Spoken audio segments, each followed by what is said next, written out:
Tonight, we will walk together through ancient Buddhist wisdom and discover how to find peace not by escaping the difficulties of life, but by transforming our relationship with them entirely. Before we begin, feel free to share what time it is and where you're listening from. We all encounter challenges. We all meet people who test our patience and situations that shake our calm. This is simply part of being human. Yet the great teachers throughout history have shown us that these very difficulties can become doorways to deeper understanding, greater compassion, and lasting inner peace. These are not complicated lessons to memorize or techniques to master. They are simple truths carried in stories that have brought comfort to countless people before you. Unshakable peace was never something to achieve, but something to uncover. So let your shoulders soften. Allow your breath to deepen. There is nowhere else you need to be right now, and nothing you need to figure out. Simply listen and let these teachings settle into you like rain soaking into earth. Take a slow, deep breath. Let's begin our journey together. There is a question that has troubled human hearts since the beginning of time. Why do some difficulties seem to grow larger the more we struggle against them? Why do certain problems refuse to shrink, no matter how forcefully we push them away? These questions touch something deep within our experience. We have all known the frustration of watching a small irritation grow into a great disturbance, simply because we could not let it be. We have all felt the weight of conflict become heavier in our chests as we fought harder to be free of it. The ancient teachers understood this pattern well. They observed human nature with great care and patience, watching how we create our own suffering through the very efforts we make to escape it. And in their compassion, they left us teachings and stories to illuminate a different way. The Buddha spoke often of this truth. He taught that hatred is never ended by hatred, but only by love. This is an eternal law.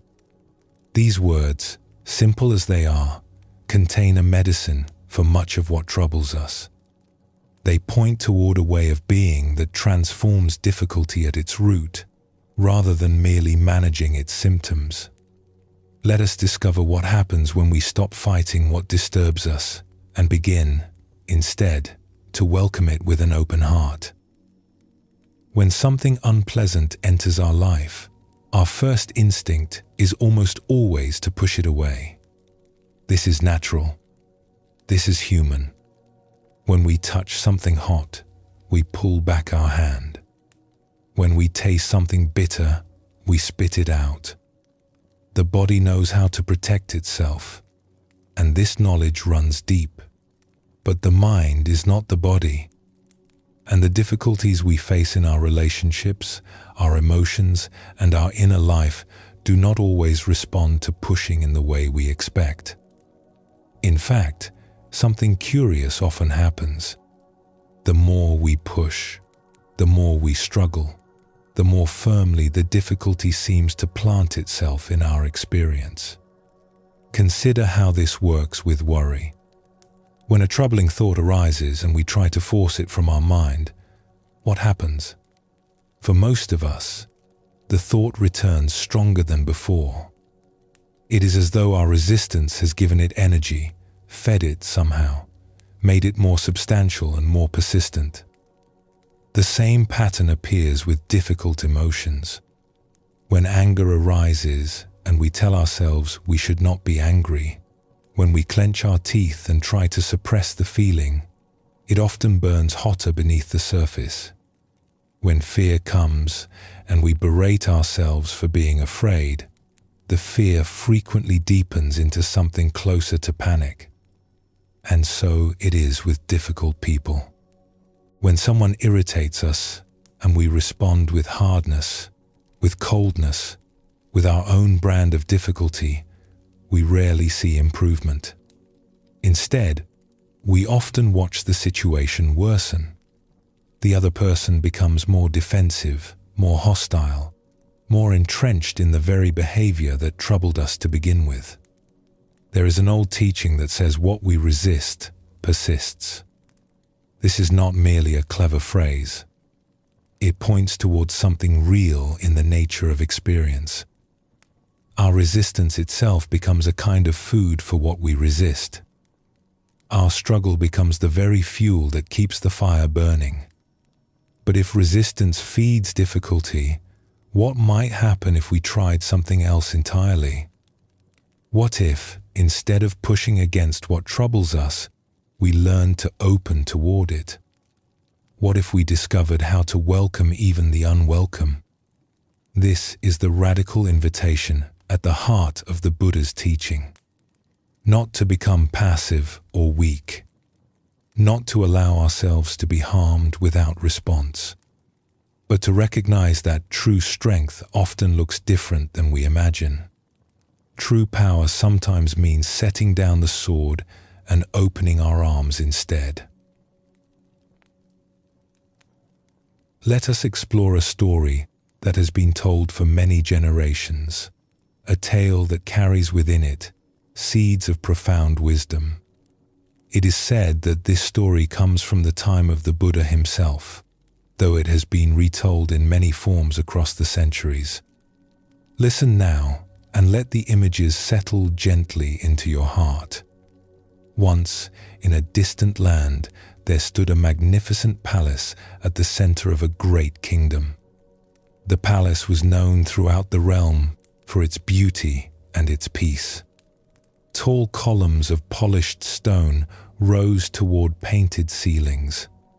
Gardens filled with fragrant flowers surrounded quiet courtyards where fountains sang softly through the day and night. Those who lived and worked within these walls moved with a certain grace, for the kingdom was prosperous and the times were good. The ruler of this kingdom was known far and wide as a wise and gentle sovereign. Through years of careful study and deep reflection, this ruler had cultivated a heart of unusual kindness. Advisors came from distant lands, seeking counsel. Common folk felt at ease in the royal presence. Even the servants spoke of their sovereign with genuine warmth, for they were treated not as lesser beings but as members of one great household. On a particular day, however, the wise ruler was away from the palace, attending to matters in a distant province.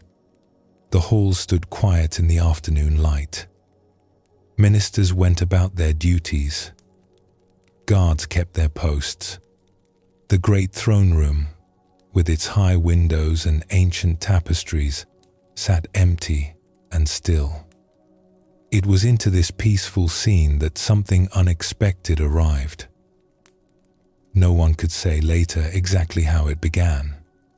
Perhaps a shadow fell across the courtyard that should not have been there.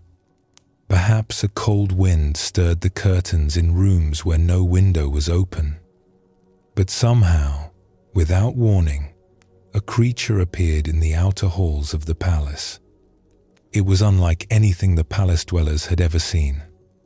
To call it a demon is to use the word that the old stories use. But perhaps we might also call it the embodiment of all that is difficult and unwelcome in life. It was not large at first. It stood perhaps the height of a young child. But there was something deeply unsettling about it, something that made the stomach clench and the heart beat faster. Those who first encountered this creature in the outer halls froze where they stood. Some could not move at all. Others backed away slowly, their hands raised as though to ward off something they could not name. And in the confusion that followed, the creature simply walked forward, passing through doorway after doorway, moving ever closer to the heart of the palace. It walked through the Hall of Ancestors, where portraits of generations past watched in silent dignity. It passed through the chamber of scrolls, where the kingdom's laws and histories were carefully preserved. It climbed the wide stairs that led to the throne room itself, leaving behind it a faint trail of dampness on the polished floors. And there, in the great throne room, beneath the high windows where the afternoon light fell in golden shafts, the creature did something extraordinary. It walked directly to the throne, the ancient seat of the kingdom's rulers, and it sat down. When the guards finally recovered from their shock, when the ministers and advisors gathered their courage and entered the throne room, they found the creature sitting calmly on the throne, as though it had every right to be there, as though it belonged. The sight was intolerable. The throne was sacred. It represented everything the kingdom held dear. To see this unwelcome being, this offensive creature, sitting in the place of their beloved ruler, filled the gathered officials with a fury they could barely contain. One of the senior ministers was the first to speak. His voice trembled with outrage. "How dare you enter this place?" he said. "How dare you sit where you do not belong? Leave at once or face the consequences." The words hung in the air of the great room. And then something remarkable happened. Something that no one expected. The creature seemed to grow. Not quickly, not dramatically, but unmistakably. Where it had been the height of a child, it was now the height of a youth. Its form became more solid, more substantial. The smell that emanated from it grew stronger, and its eyes, already cold, seemed to darken further. The officials exchanged glances of alarm. Perhaps harsher words were needed. "You are not welcome in this sacred place," said a military commander, his hand on the hilt of his sword. "We will drive you out by force if necessary." Again the creature grew. It was now the size of a full-grown man. The tapestries on the walls seemed to shrink in its presence. The golden light from the windows seemed to dim. The response came swiftly. More guards were summoned. More voices raised in anger. Threats were made. Weapons were drawn. The air in the throne room grew thick with hostility, with the desire to destroy this unwanted presence, to restore the peace by whatever means necessary. And with each angry word, each hostile gesture, each hateful thought that arose in the minds of those gathered, the creature grew larger. It was now taller than any person in the room. Its head approached the ceiling.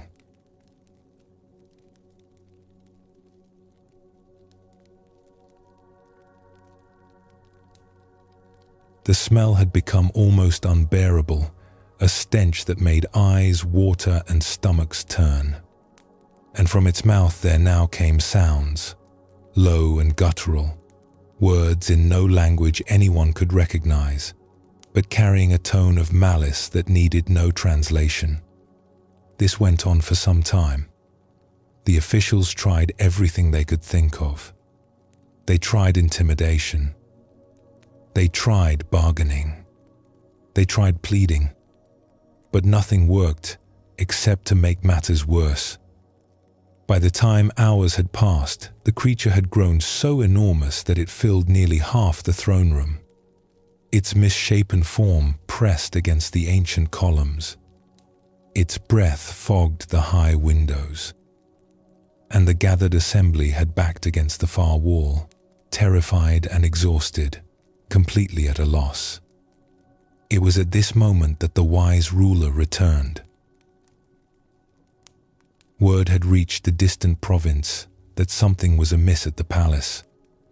The journey back had been swift, driven by concern for the kingdom and its people. But when the ruler finally entered the throne room, nothing could have prepared anyone for what followed. The ruler stood for a long moment in the doorway, taking in the scene. The enormous creature, the cowering officials, the atmosphere of fear and hatred that hung in the air like smoke. Something in the ruler's face shifted then, softened into an expression that those present would remember for the rest of their lives. It was not fear. It was not anger. It was something closer to understanding. And then the wise ruler spoke. "Welcome, dear visitor." The words were simple, but they carried a warmth that seemed almost impossible under the circumstances. The ruler took a step forward, then another, walking calmly toward the monstrous presence that filled the room. "Thank you for coming to see me. I am only sorry that I was not here to greet you when you arrived. You must have been waiting for quite some time." Something extraordinary happened in that moment. Something that defied everything the terrified officials thought they knew about dealing with difficulty. The creature, this massive and terrible presence that had grown larger with every harsh word, began to shrink. Not by much at first, perhaps an inch or two, but unmistakably, the creature was smaller than it had been a moment before. The ruler continued forward, still speaking in that same tone of gentle welcome. "You must be tired after your journey. Please, make yourself comfortable. Is there anything I can offer you? Some water, perhaps? Something to eat?" The creature shrank again. Its eyes, which had held nothing but cold darkness, seemed to flicker with something like confusion.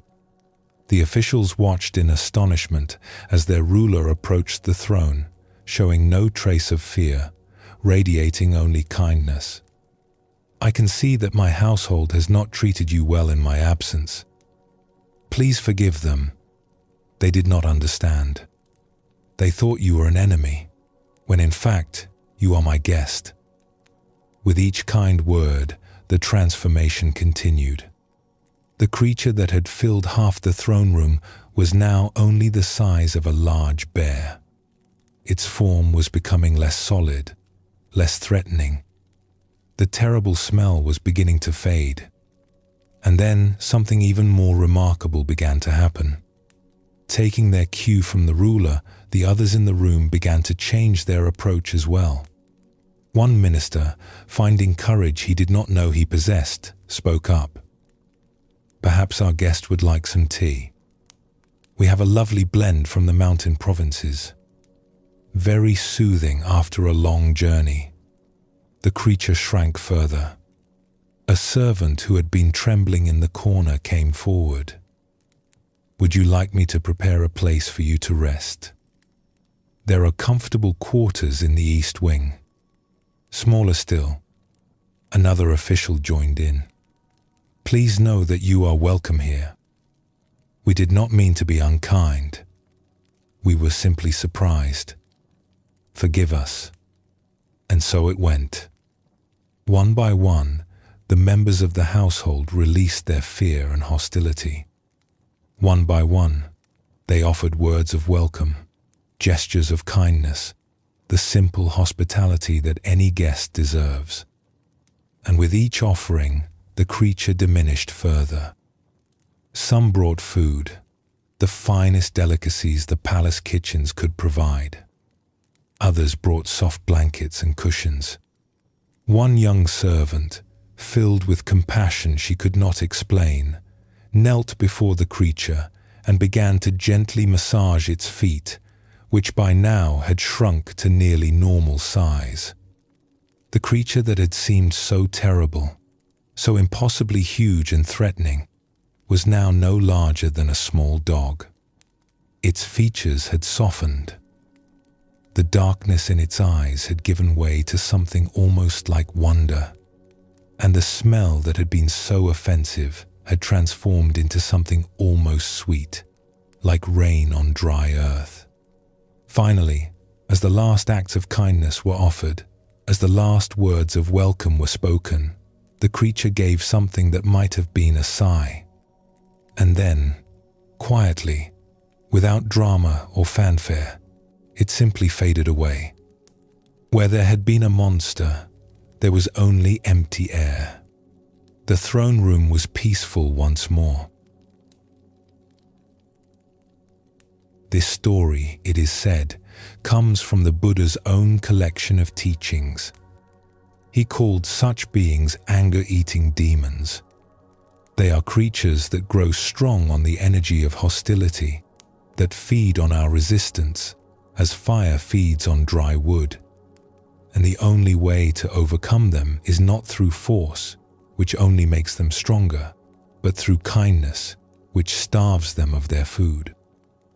But we need not think of actual demons to find the truth in this tale. Look at your own life. Look at the difficulties you face, the people who trouble you, the situations that refuse to improve no matter how hard you struggle against them. How often have you met difficulty with resistance, only to watch it grow? How often have you faced a challenging person with coldness or anger, only to see them become more challenging still? How often have you tried to force a problem to go away, only to find it more firmly planted than before? The anger-eating demon lives in our relationships. It lives in our workplaces and our homes. It lives in the conflicts we carry within our own hearts. And it grows stronger every time we feed it with our hostility. But there is good news in this teaching. Just as the demon grows with anger, it shrinks with kindness. Just as resistance feeds difficulty, acceptance transforms it. We have within us, at every moment, the power to choose which way we will go. This does not mean we must become doormats. It does not mean we allow ourselves to be harmed without response. The wise ruler in our story did not pretend the demon was not there, did not ignore its presence or deny its reality. Rather, the ruler met reality as it was, but chose to meet it with kindness rather than hatred. This is the true meaning of strength. Not the power to destroy what troubles us, but the wisdom to transform it through the quality of our response. How might we apply this ancient wisdom to our modern lives? Begin by noticing. Simply notice, with gentle curiosity, how you typically respond when difficulty arises. When a person annoys you, what happens in your body? What thoughts arise in your mind? What words come to your lips? There is no need to judge what you find.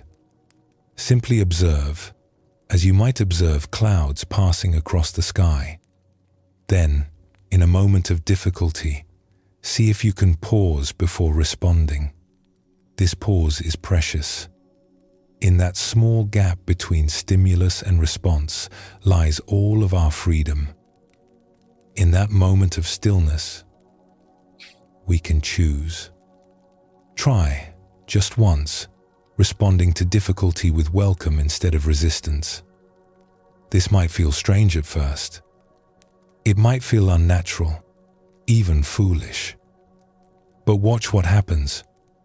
Watch how the difficulty responds when you do not feed it with your hostility. You might say inwardly, "Welcome, difficulty.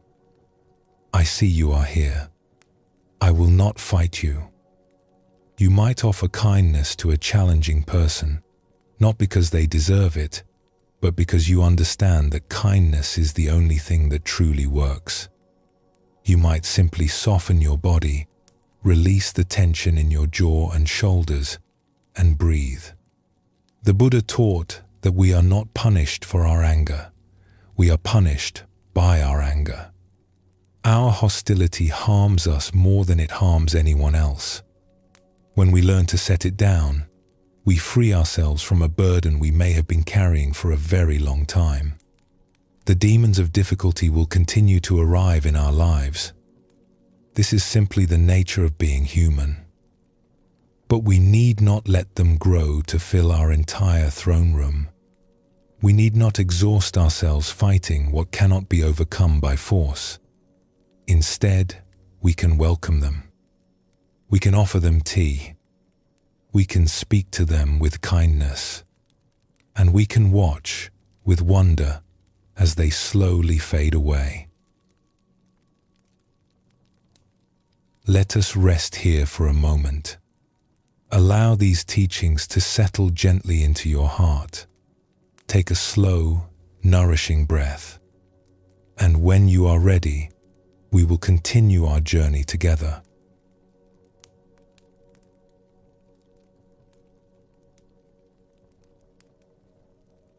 We have seen how kindness can transform even the most frightening difficulty, how welcome can dissolve what resistance only strengthens. But there is another question that arises naturally from this understanding. If we are to welcome difficulty rather than fight it, what exactly are we welcoming?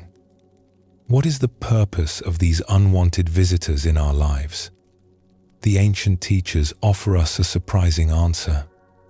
They suggest that the very things we wish would go away, the irritations and obstacles and challenging presences in our lives, are not meaningless intrusions at all. They are teachers. They carry lessons we could never learn from comfort alone. This is not easy to accept at first.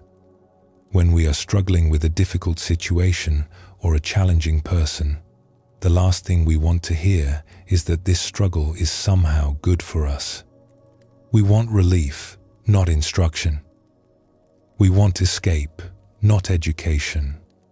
And yet, if we look honestly at our own growth, at the moments in our lives when we truly deepened in wisdom and compassion, we often find that these moments did not come during times of ease. They came during times of difficulty. They came when we were stretched beyond what we thought we could bear and discovered that we could bear it after all. There is a saying that has been passed down through generations of practitioners. Whatever irritates you, whatever troubles you, that is your teacher. These simple words contain a revolution in how we might approach the difficulties of life. Consider what this means. The coworker who tests your patience is not simply an obstacle to your happiness. They are offering you an opportunity to develop patience you did not know you had. The situation that refuses to go as planned is not merely a frustration. It is a chance to practice flexibility, acceptance, the art of letting go. This does not mean we should seek out difficulty or manufacture problems where none exist. Life provides more than enough challenges without our adding to them. But when difficulty comes, as it inevitably will, we can choose how to receive it. We can see it as an enemy to be defeated, or we can see it as a teacher to be honored. The difference in these two approaches is profound. When we fight our teachers, we learn nothing. We exhaust ourselves in battle and emerge no wiser than before. But when we bow to our teachers, when we approach them with the humility of a student, something opens within us. We begin to receive what they have to offer. The Buddha himself pointed toward this truth when he spoke of the value of noble friendship and wise companionship.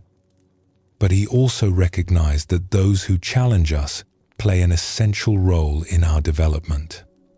An enemy who helps you grow, it has been said, is more valuable than a friend who keeps you comfortable. This is challenging wisdom. It asks us to reconsider everything we thought we knew about what is good for us and what is harmful. Think of the people in your life who have helped you grow the most. Were they all kind to you? Were they all easy to be with? Or did some of your greatest growth come from those who challenged you, who pushed against your edges, who refused to let you remain small and comfortable? The nice people in our lives, the easy circumstances, the times when everything flows smoothly, these are pleasant. We enjoy them, and rightly so. But they rarely transform us. They rarely call forth capacities we did not know we possessed. For that kind of deep change, we often need a different kind of teacher. Let us explore a story from a monastery nestled in distant mountains. In this place, surrounded by pine forests and rushing streams, a small community of practitioners lived together in simplicity. They had come from different places and different walks of life, united by a common wish to deepen in wisdom and find lasting peace. One young practitioner had arrived at the monastery with great hopes. She had read the ancient teachings and felt her heart stir with longing for the tranquility they described. She imagined herself meditating in peaceful halls, sharing gentle conversation with like-minded souls, growing steadily in understanding and compassion. The reality, as it often is, proved somewhat different. The monastery was indeed beautiful. The teachings were profound. But living in close community brought challenges she had not anticipated. Sharing small spaces, following strict schedules, having little privacy or time alone, and most challenging of all, living alongside people she had not chosen, people with habits and personalities very different from her own. One fellow practitioner in particular seemed to test her at every turn. This person, who had lived at the monastery for many years, had a manner that the young woman found almost unbearable. They spoke too loudly during quiet hours. They offered unsolicited advice on everything from meditation posture to how to wash the dishes. They had opinions on every topic and shared them freely, whether anyone wished to hear them or not. Worst of all, they seemed completely unaware of the irritation they caused, moving through the community with a cheerful obliviousness that somehow made everything worse. The young practitioner tried to avoid this person, but in a small monastery, avoidance was nearly impossible. They ate at the same table. They meditated in the same hall. They worked side by side in the garden and the kitchen. No matter where she turned, there they were. She found herself growing bitter. I came here to find peace, she thought, and instead I have found this person. How can anyone make progress with such a disturbance in their midst? After several months of struggle, the young woman approached one of the elder teachers at the monastery. She poured out her frustrations, describing in detail all the ways this difficult person made her life unpleasant. Surely, she thought, the teacher would understand. Perhaps they would speak to this person, ask them to be more considerate. Perhaps they would allow her to move to a different part of the monastery, away from this constant irritation. The elder listened patiently to everything she had to say. When she finished, the teacher was quiet for a long moment. Then they smiled gently. "What a blessing," the elder said, "to have such a teacher living among us." The young woman stared. "A teacher? This person teaches nothing but frustration. And what greater teaching could there be?" The elder replied, "You came here to learn patience, did you not? How will you learn patience if everything is always pleasant? You came to develop compassion. How will compassion grow if you only encounter people you find easy to love?" The elder paused, letting these words settle. There is an old saying, whatever irritates you, whatever troubles you, that is your teacher. This person you find so difficult is offering you exactly the lessons you need most. The young woman felt resistance rising in her chest. This was not what she wanted to hear. But surely there must be some peace in spiritual practice, some relief from difficulty. The peace you seek, the elder said gently, does not come from the absence of difficulty. It comes from how you meet difficulty when it arises. This person is giving you the opportunity to practice every single day. They are showing you exactly where your love has limits, exactly where your work lies. In the Buddhist tradition, there is a practice called loving-kindness meditation. In this practice, we cultivate feelings of warmth and goodwill, first toward ourselves, then toward those we love, then toward those we feel neutral about, and finally toward all beings everywhere without exception. May all beings be happy. May all beings be peaceful. May all beings be free from suffering. These words, repeated again and again, slowly work upon the heart like water wearing smooth as stone. Over time, they soften our habitual tendencies toward judgment and separation. They open us to a love that excludes nothing and no one. But the young woman discovered something interesting about her own practice of loving kindness. When she sat to meditate and offered these wishes of well-being to all beings, she found that she did not quite mean it. May all beings be happy, she would say, and in her heart she would add, except that one person at breakfast who talks too much. May all beings be peaceful, except that voice that interrupts my quiet contemplation. May all beings be free from suffering, but maybe that person could experience just a little discomfort, just enough to make them aware of how they affect others. She noticed this with some embarrassment. Here she was, supposedly practicing universal love, and her love had very clear boundaries. It extended to some beings but not to others. It was conditional, limited, full of exceptions. This is, perhaps, more common than we might like to admit. We all have our exceptions. We all have people we would rather not include in our circle of care. But the young woman began to see that these exceptions were not separate from her practice. They were the heart of her practice. This difficult person was showing her exactly where her love was limited, exactly where her growth needed to happen. As one teacher put it, the obstacles to our practice are the practice itself. Armed with this new understanding, the young woman decided to try something different. Instead of avoiding the difficult person or quietly resenting them, she would attempt to truly include them in her loving kindness. She would try to extend her care even to this person who had caused her such frustration. It was not easy. The first time she sat in meditation and deliberately brought this person to mind, sending them wishes of happiness and peace, something in her resisted. Her mind generated a list of all the reasons this person did not deserve her goodwill.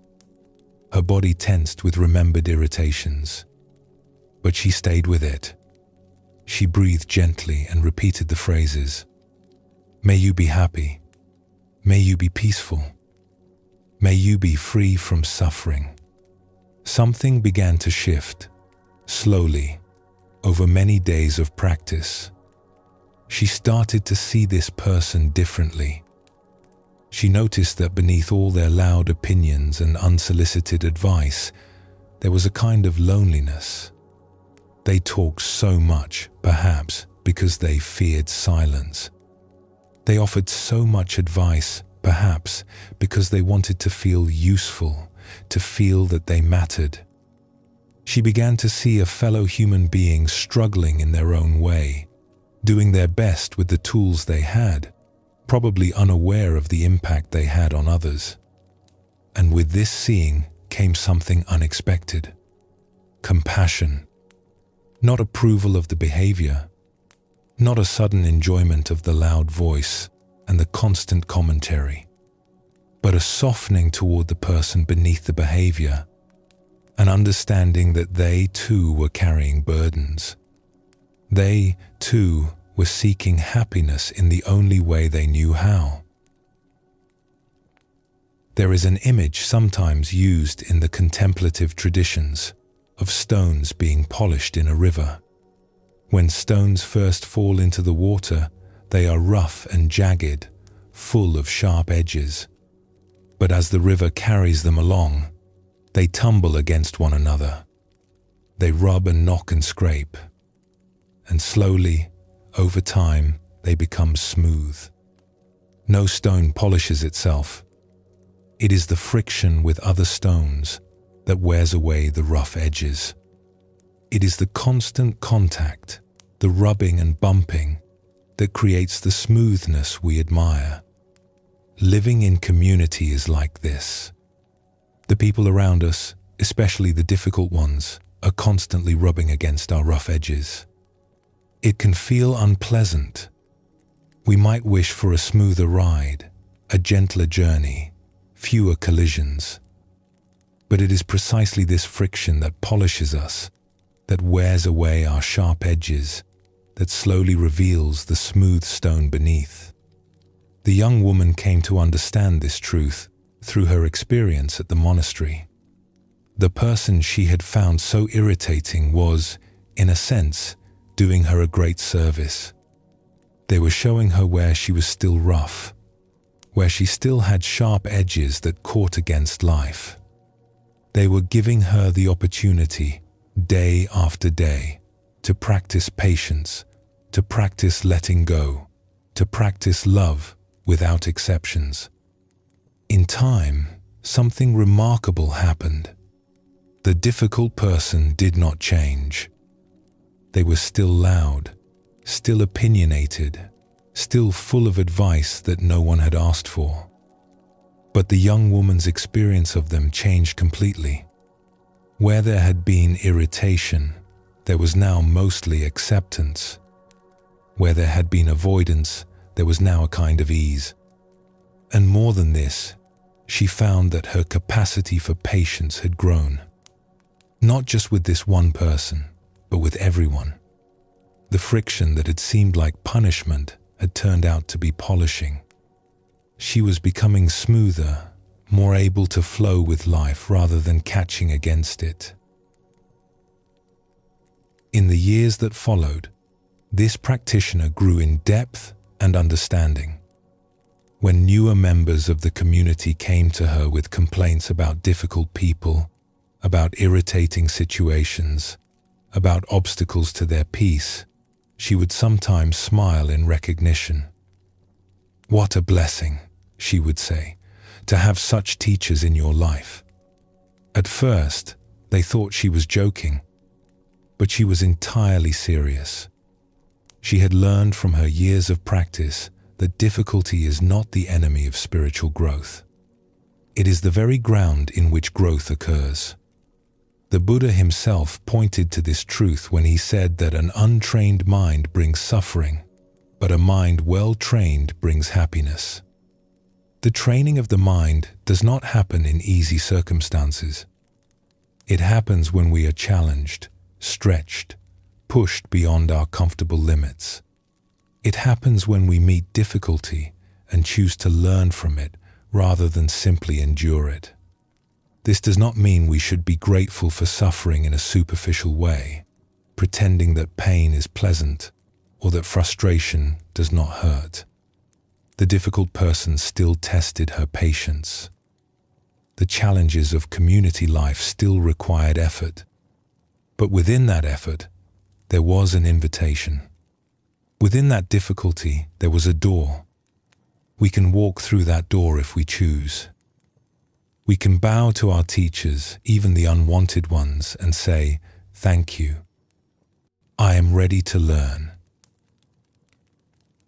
How might we begin to see our difficulties as teachers? The next time you encounter an irritation, a minor frustration, something that disrupts your peace, you might pause before you react. Take a breath and ask yourself, with genuine curiosity, what might this be teaching me? Perhaps the slow driver in front of you is teaching patience. Perhaps the interruption to your plans is teaching flexibility. Perhaps the person who criticizes you is teaching you not to depend so heavily on others' opinions. Perhaps your own restless mind is teaching you how much work remains to be done. We cannot always see the teaching in the moment. Sometimes it becomes clear only later, in retrospect, when we look back and understand how that difficult time shaped us. But we can begin to cultivate the attitude of a student, the willingness to learn, the humility to admit that we do not know everything and that life may have wisdom to offer that we have not yet received. The great teachers throughout history have all spoken of this truth in their own ways. They have encouraged us to embrace difficulty rather than flee from it, to see obstacles as opportunities, to understand that the path to freedom leads directly through the things we would rather avoid. You need not love your difficulties. You need not pretend they are pleasant when they are not. But you can begin to respect them. You can begin to bow to them as teachers. You can begin to say, I see you. I am willing to learn from you. Please teach me what I need to know. In this willingness lies a kind of freedom. We are no longer victims of circumstance, buffeted helplessly by whatever life brings. We become students of life, active participants in our own growth, capable of finding meaning and wisdom even in the most unlikely places, even in the presence of someone who tests our patience. Even there, especially there, the teaching awaits. Let us pause here and rest. Allow your breath to flow naturally, without effort. Feel whatever you feel in this moment, welcoming it all. And when you are ready, we will continue on together, deeper into the heart of peace.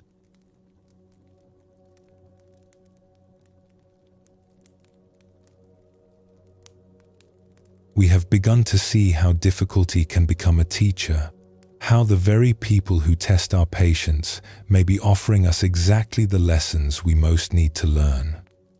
But there is another doorway into peace with difficult people, one that requires not effort or practice, but simply a shift in how we see. This shift is the gift of understanding. It is the capacity to step, even briefly, into another person's experience, to wonder what it might be like to be them, to sense, even dimly, the weight they carry that we cannot see. When this shift happens, something remarkable occurs. The irritation we felt begins to soften. The wall between us and the difficult person becomes thinner, more transparent. We start to see not an obstacle to our happiness, but a fellow human being, struggling just as we struggle, seeking peace just as we seek peace. The Buddha spoke often of compassion as one of the highest qualities a human being can develop. But compassion is not possible without understanding. We cannot truly care for someone whose experience remains completely foreign to us. The path to compassion runs through the territory of empathy, through the willingness to imagine what life might be like from inside another person's skin. There is a reflection that has helped many people transform their relationship with difficult people. It is not complicated. It requires no special training or preparation. It is simply this: when you encounter someone who troubles you, someone whose behavior is irritating or hurtful or simply hard to bear, pause for a moment and consider.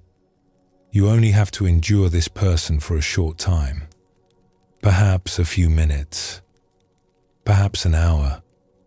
Perhaps, if they are very close to you, a few hours each day.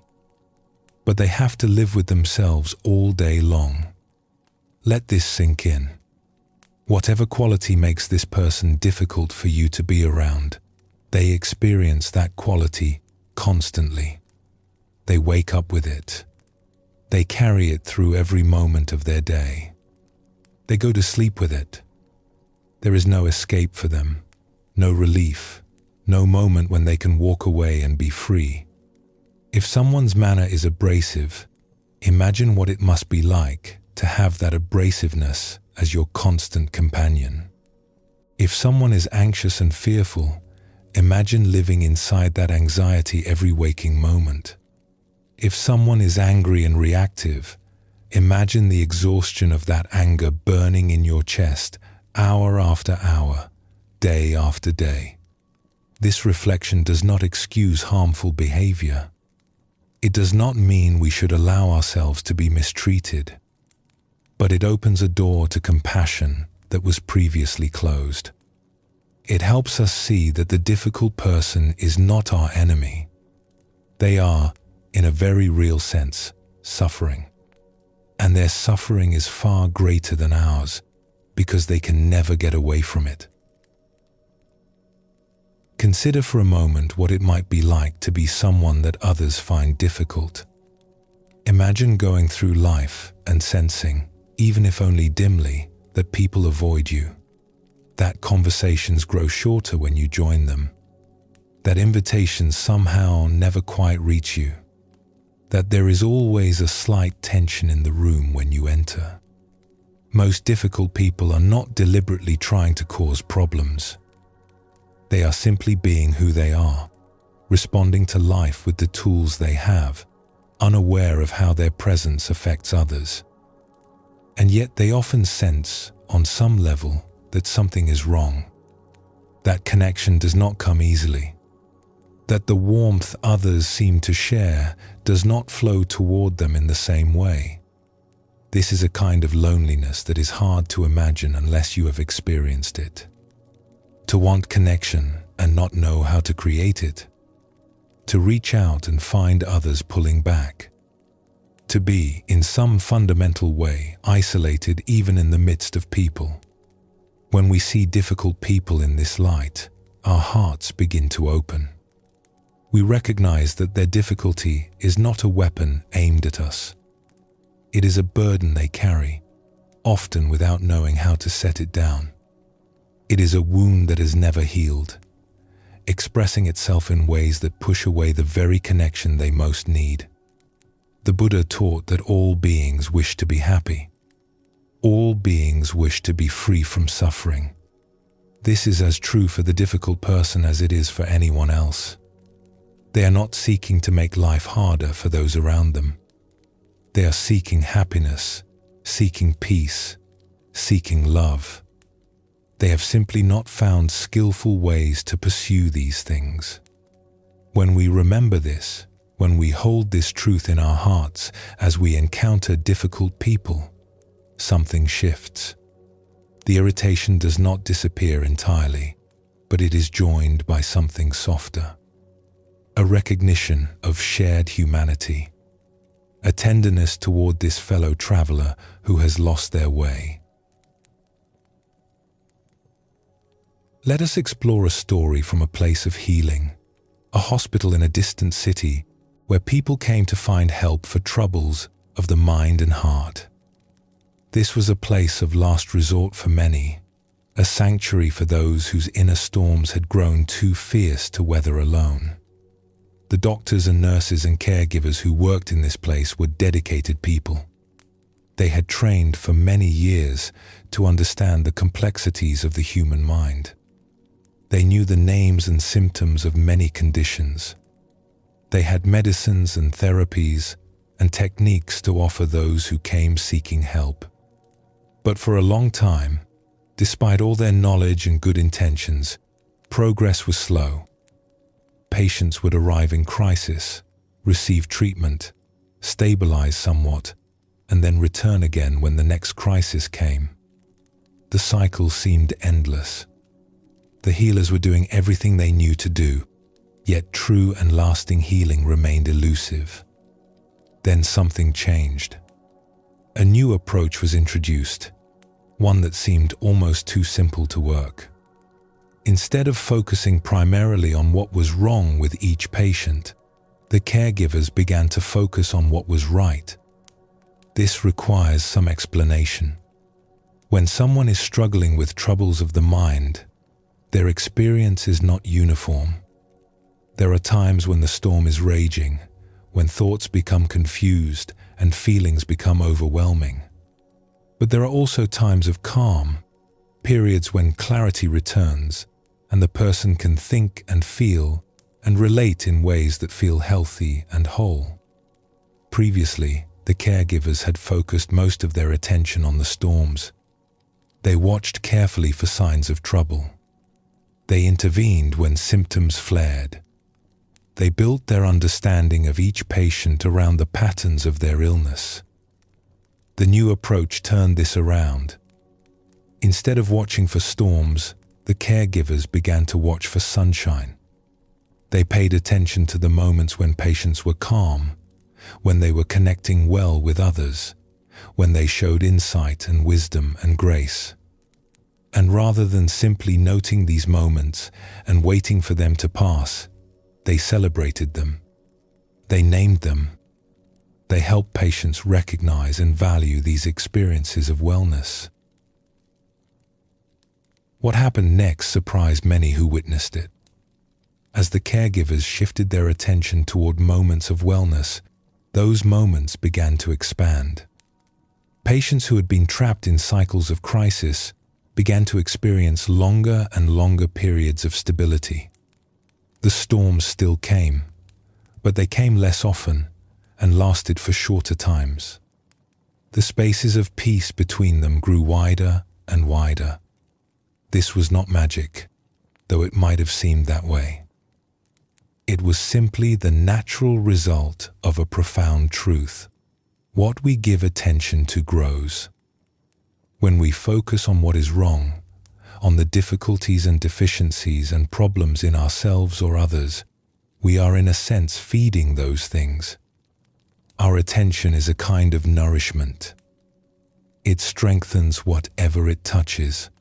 By constantly attending to illness, the caregivers had been inadvertently giving illness more power, more presence, more weight in their patient's experience.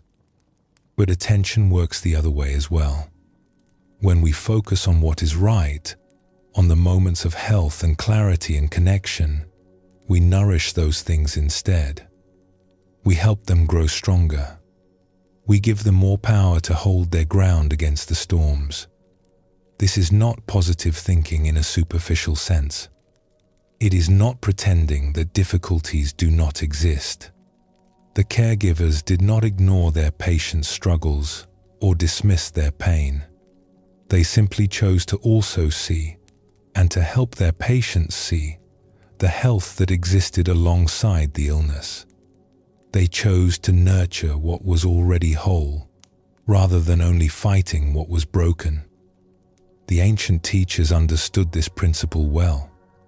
The Buddha spoke of cultivating wholesome states of mind, of deliberately nurturing qualities like kindness, compassion, joy, and equanimity. He knew that the mind, like a garden, grows whatever is planted and tended. If we plant seeds of awareness around our difficulties and water them daily with our attention, those difficulties will flourish. But if we plant seeds of awareness around our moments of peace and wisdom, those will flourish instead. This same principle applies to how we see difficult people. When we focus on their difficulties, on the ways they irritate us, on their faults and failings and frustrating habits, we are in a sense strengthening those qualities in our perception. We are building a picture of this person that consists primarily of their shadows. And then we wonder why they seem so dark to us. But everyone, even the most difficult person, has moments of light. Everyone has qualities that are admirable, even if those qualities are hidden or rarely expressed. Everyone has within them the capacity for kindness, for wisdom, for connection. The question is whether we can see these things, or whether our focus on difficulties has blinded us to them. There is a practice sometimes called looking for the Buddha nature in others. In this practice, we deliberately search for the light in each person we encounter. We ask ourselves, what is good in this person? What do they do well? What qualities do they have that I might admire? This is not about making excuses for bad behavior or pretending that difficulties do not exist. It is about expanding our vision so that we see the whole person, not just the parts that trouble us. It is about remembering that every human being is a complex mixture of light and shadow, and choosing to give our attention to the light. When we practice this way of seeing, something remarkable happens. The person does not change, but our experience of them transforms. We begin to notice things we had missed before. Small kindnesses, moments of insight, flashes of humor or generosity or courage. The difficult person becomes more three-dimensional in our perception, more human, more like us. And often, as we shift our attention toward what is good in someone, they seem to shift as well. Not because they are aware of our inner practice, but because of how our changed perception changes our behavior toward them. We become warmer, more open, more willing to engage. And they, sensing this shift, often respond in kind. The light we were looking for begins to appear more frequently, nurtured by our attention and our care. Let us return to the reflection we began with. The difficult person has to live with themselves all day long. But there is more to this truth than simply the weight of their own difficult qualities. Consider also the loneliness. Most people who struggle to connect with others are aware, at some level, that something is wrong. They see others forming friendships easily. They watch as invitations flow to everyone but them. They feel the subtle ways that people withdraw from their presence. This awareness, even when it is buried beneath defenses and denial, creates a deep kind of pain. It is the pain of isolation, of not belonging, of being somehow outside the circle of warmth that most humans need to thrive. When we see difficult people with this understanding, our hearts cannot help but soften. We recognize that their difficulty is not a sign of strength, but of struggle. It is not an attack, but a wound. They are not our enemies, but our fellow sufferers, caught in patterns they may not know how to escape. The Buddha taught that compassion naturally arises when we truly see another being suffering. We do not have to manufacture it or force it. We simply have to see clearly.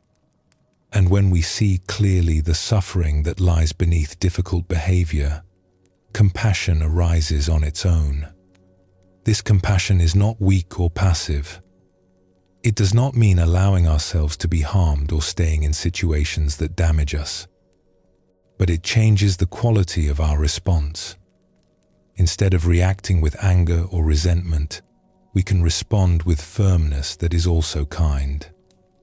We can set boundaries without hatred. We can protect ourselves without adding to the other person's burden of isolation and pain. There is a reason why being truly seen by another person feels so healing. When someone looks at us and sees not just our difficulties but also our light, something deep within us relaxes. We feel less alone.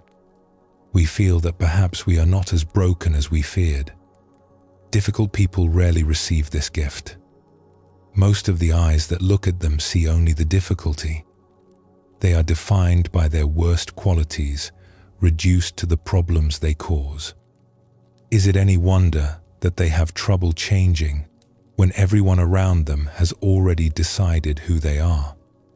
But when someone chooses to see differently, when someone looks for the light and reflects it back, change becomes possible. The difficult person begins to glimpse a different version of themselves. They begin to believe that, perhaps, They could be other than they have been. They find, in the seeing of another, the hope they need to begin the hard work of transformation. This is a gift we can offer. It costs us nothing but a shift in attention, a willingness to look for what is good. And yet, it may be one of the most valuable gifts a human being can receive. We are not responsible for fixing difficult people. We are not required to stay in harmful situations or sacrifice our own well-being for others. But we can choose, when it is safe to do so, to offer the gift of seeing, to look for the Buddha nature in even the most challenging person, to remember that beneath all the difficulty, there is a human heart that longs for connection, for understanding, for peace. How might we bring this understanding into our daily lives?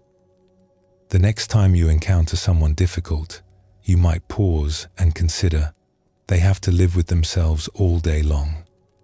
Let yourself feel, even briefly, what that might be like. Let compassion arise naturally from this understanding. Then, if you are willing, try the practice of looking for light. Ask yourself, what might be good in this person? What strengths do they have? What might they be struggling with that you cannot see? How might they be suffering beneath the surface of their difficult behavior? You need not share these reflections with the person. You need not change your boundaries or accept behavior that harms you. This is an inner practice, a shift in how you see, not necessarily a change in what you do. But notice what happens as you practice. Notice how your experience of the difficult person begins to shift. Notice how the weight of irritation becomes lighter. Notice how compassion begins to arise, softening the hard edges of your response. And notice, too, how this practice changes you. How it opens your heart not just to this one person, but to the struggles of all beings. How it connects you to the great web of human suffering and human hope that we all share. We are all doing our best. We are all struggling. We are all seeking happiness and so often missing the mark. When we remember this, when we hold this truth in our hearts, the whole world begins to look different. The difficult people become less like obstacles and more like mirrors, reflecting back to us our shared humanity, our shared vulnerability, our shared wish to find peace. Let us rest here for a moment. Breathe gently. Let your heart soften toward all beings, including yourself. And when you are ready, we will continue together.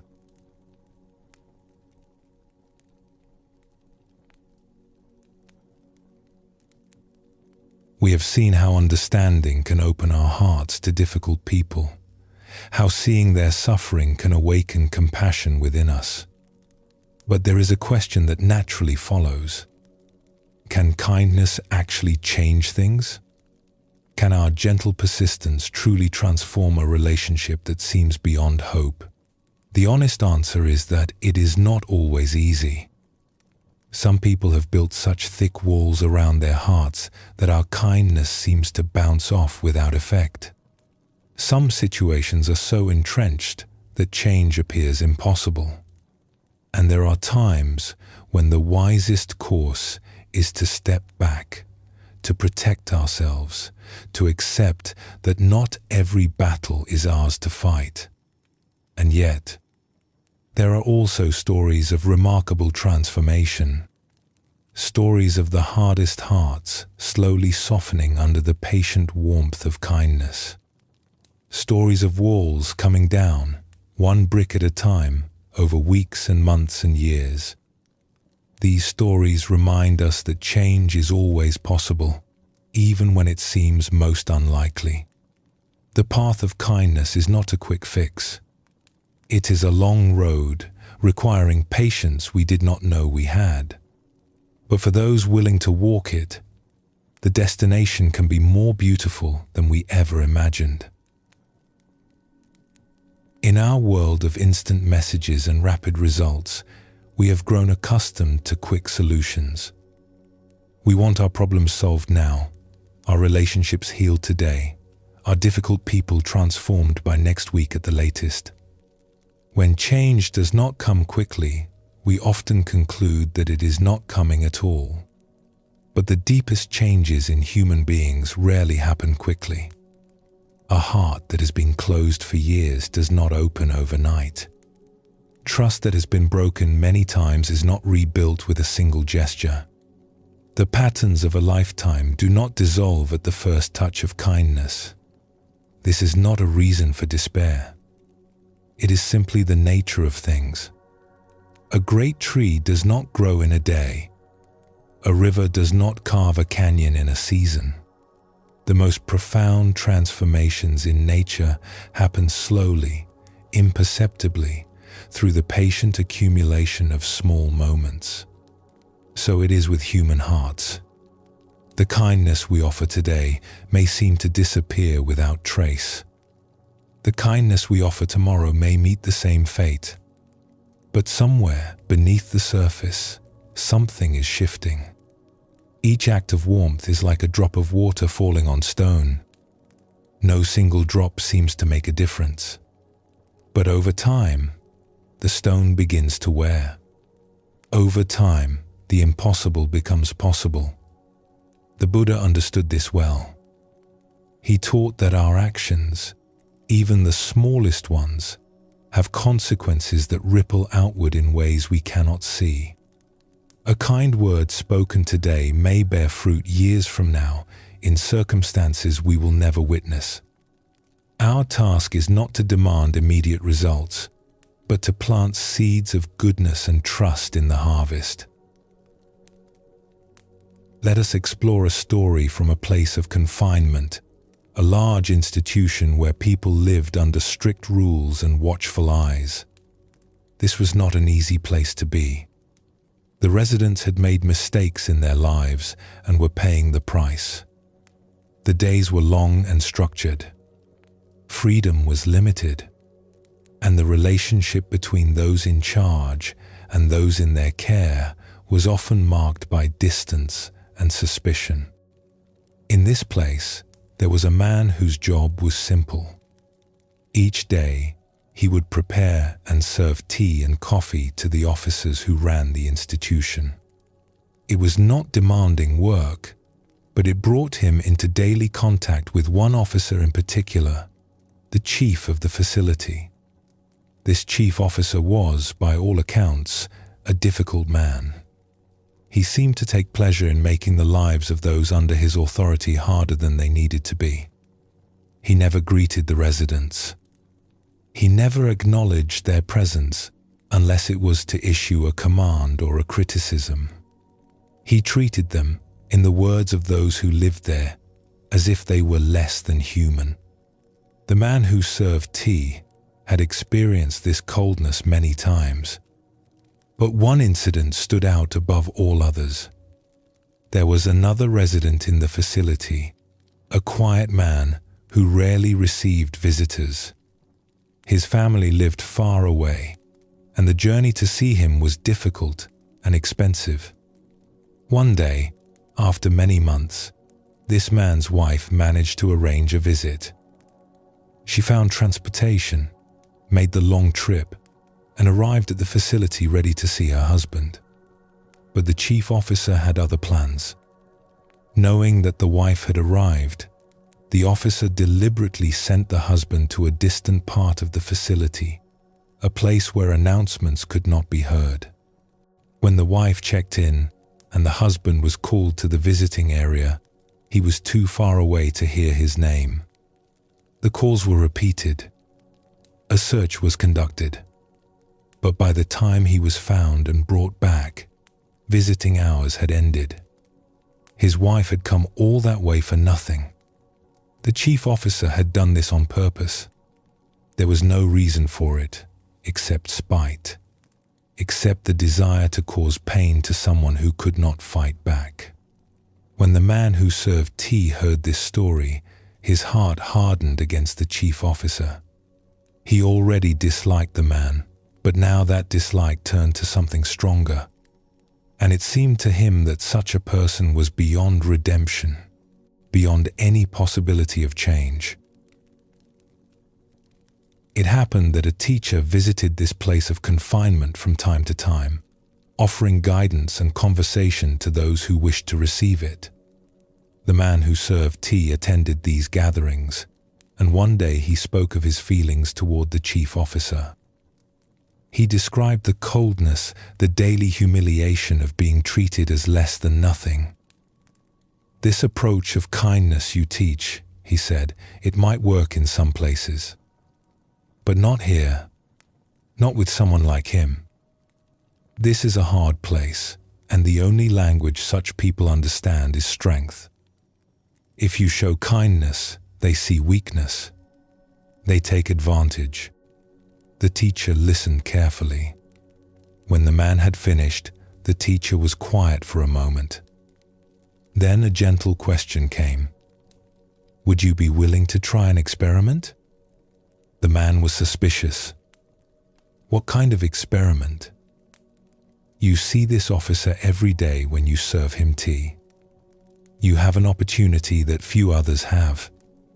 What if, instead of meeting his coldness with your own hardness, you tried something different? What if you offered him kindness?" The man almost laughed. "Kindness? To him? After what he has done?"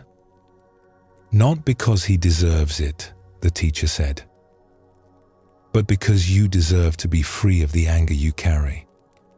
And because sometimes kindness can reach places that nothing else can." The man shook his head.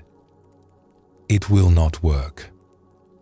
You do not understand what this place is like, what he is like." "Perhaps," said the teacher, "but you lose nothing by trying, and you might discover something unexpected." Against his better judgment, the man decided to try, not because he believed it would work, but because something in the teacher's words had touched him. Perhaps he was simply tired of carrying so much anger. Perhaps he wanted to prove the teacher wrong. Whatever the reason, he began. The next morning, when he prepared the chief officer's tea, he did so with unusual care. He made sure the water was the right temperature. He chose the cup he knew the officer preferred. He added exactly the amount of sugar the officer liked. And when he brought the tea to the officer's desk, he did not simply set it down and leave. He paused, met the officer's eyes, and said, "I hope you enjoy your tea, sir." The officer did not respond. He did not look up.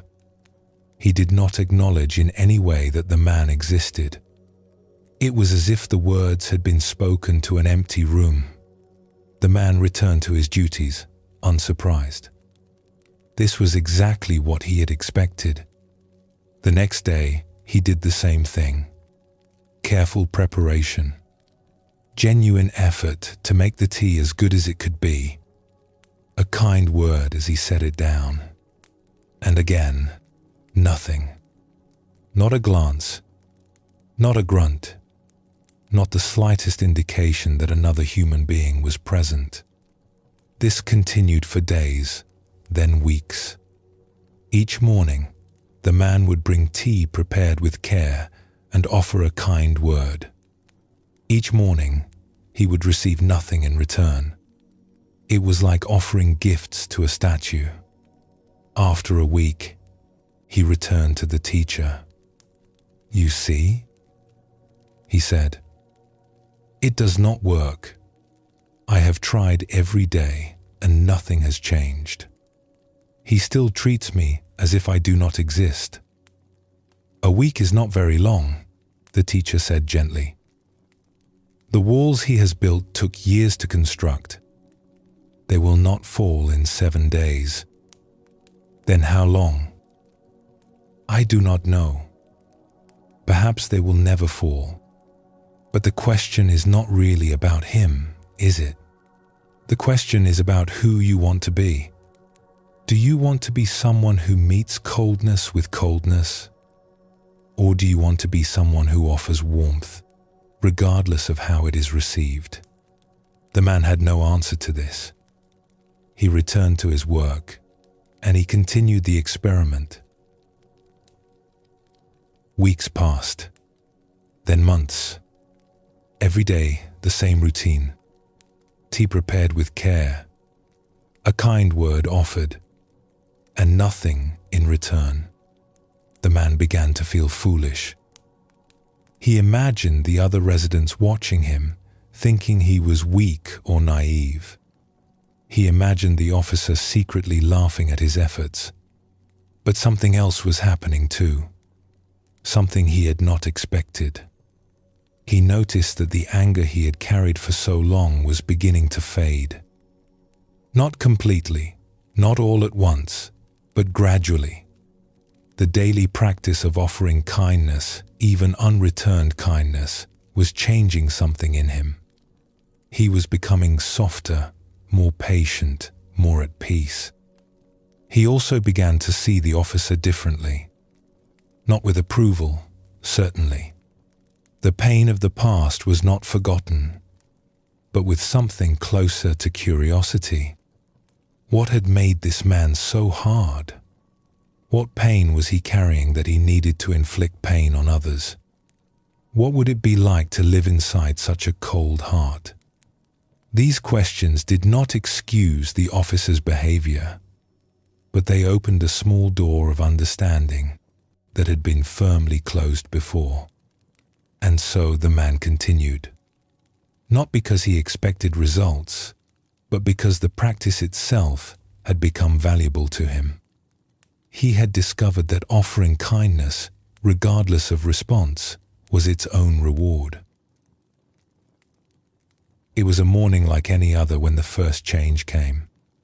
The man had prepared the tea with his usual care. He had found some biscuits that he knew the officer liked and arranged them neatly on a small plate. He brought everything to the officer's desk, set it down gently, and said, "Good morning, sir. I hope your day goes well."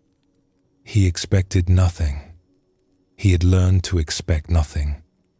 But this time, something different happened. The officer looked up. Not for long. Not with warmth. But he looked, and from his lips came a sound. A small sound, barely audible. Something between a grunt and a word. It was not much. To an outside observer, it might have seemed like nothing at all. But the man knew what it meant. For the first time, the officer had acknowledged that he existed. For the first time, there had been a response. The man felt something shift in his chest, a lightening, a hope he had not allowed himself to feel. He did not expect the progress to continue. One grunt did not mean transformation. The officer might return to stone the very next day. But something had cracked, however slightly. The wall was no longer quite as solid as it had been. The man continued his practice with renewed dedication. Some days, there was another grunt. Some days, nothing at all. Progress, when it came, was measured in the smallest of gestures. A brief glance, a slight nod, the tiniest relaxation of a rigid face. And then, one morning, it happened. The man had taken extra care that day. He had found a particular kind of tea he thought the officer might enjoy, something a little special, a little out of the ordinary. He had arranged everything beautifully. He brought it to the desk, set it down, and offered his customary kind words. The officer looked up. Their eyes met, and then, in a voice rusty from disuse but unmistakable, the officer spoke. "Thank you." 2 words. Just 2 small words. But they landed like a thunderclap. The man stood frozen for a moment, unsure he had heard correctly.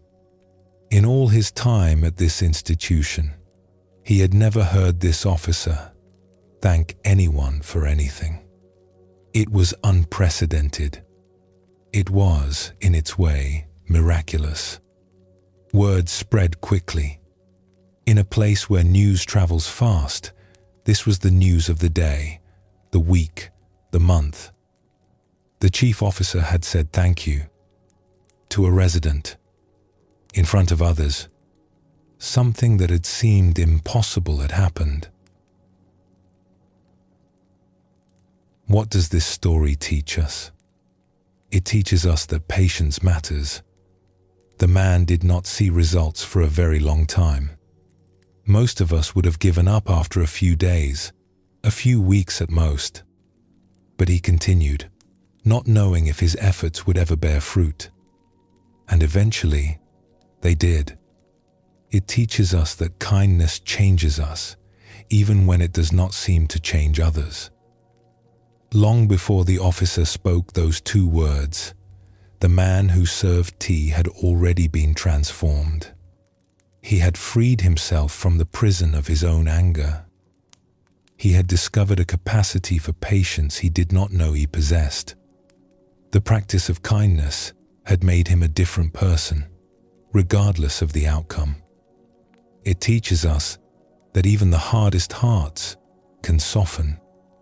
We never know what is happening beneath the surface of another person. The officer had seemed like stone, impenetrable, unchangeable. But somewhere inside, something was alive. Something was capable of responding to warmth. It simply needed more time, more persistence, more patience than most of us would think to offer. And it teaches us that our kindness matters, even when we cannot see the results. The man did not know, during all those months of offering and receiving nothing, that change was slowly occurring. He could not see the small shifts happening in the officer's heart. He had only the practice itself, the daily choice to offer warmth instead of coldness. And that was enough. That was everything. We must be honest here. This story had a beautiful outcome, but not all stories do. There are times when our kindness meets a wall that never cracks. There are people who are so deeply wounded, so firmly defended, that no amount of warmth can reach them. And there are situations where continuing to offer kindness would come at too great a cost to our own well-being. The teaching is not that kindness always works, if by works we mean changing the other person. The teaching is that kindness is always worth offering because of what it does in us, regardless of what it does in others. We cannot control how our kindness is received.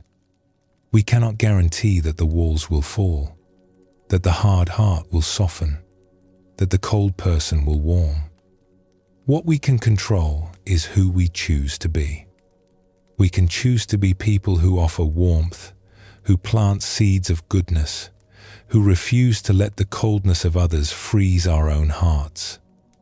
The Buddha taught that we are not responsible for the actions of others, only for our own actions.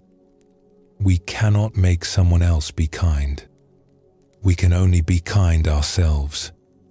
We cannot force someone else's heart to open. We can only keep our own heart open. This is freedom. Not the freedom to control outcomes, but the freedom to choose our response. Not the power to change others, but the power to remain true to our own deepest values, regardless of how others behave. First, consider whether there is someone in your life who might benefit from patient, persistent kindness. Someone difficult, someone cold, someone who has built walls around their heart. You need not choose the most challenging person you know. Start, perhaps, with someone whose walls seem thin enough to possibly crack. Then, begin to offer small kindnesses.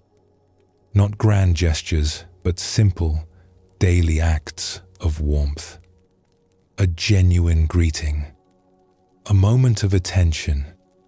A small gift of care. Do not expect response. Do not keep score. Simply offer and let go.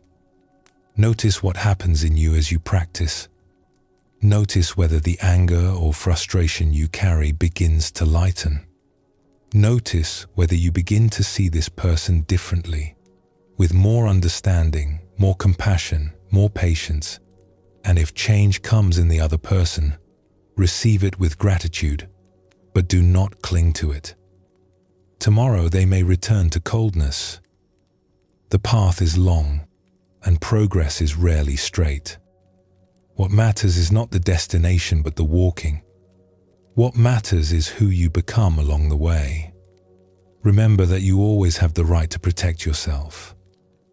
If a relationship is harmful, if continuing to offer kindness would damage your well-being, it is wise to step back. Kindness toward others must not come at the cost of cruelty toward yourself. But where it is safe, where it is possible, where your heart is willing, consider walking this long path. You may be surprised by where it leads. You may discover that the person who is most transformed is not the difficult other, but yourself. Let us pause here and breathe. And when you are ready, we will continue walking together.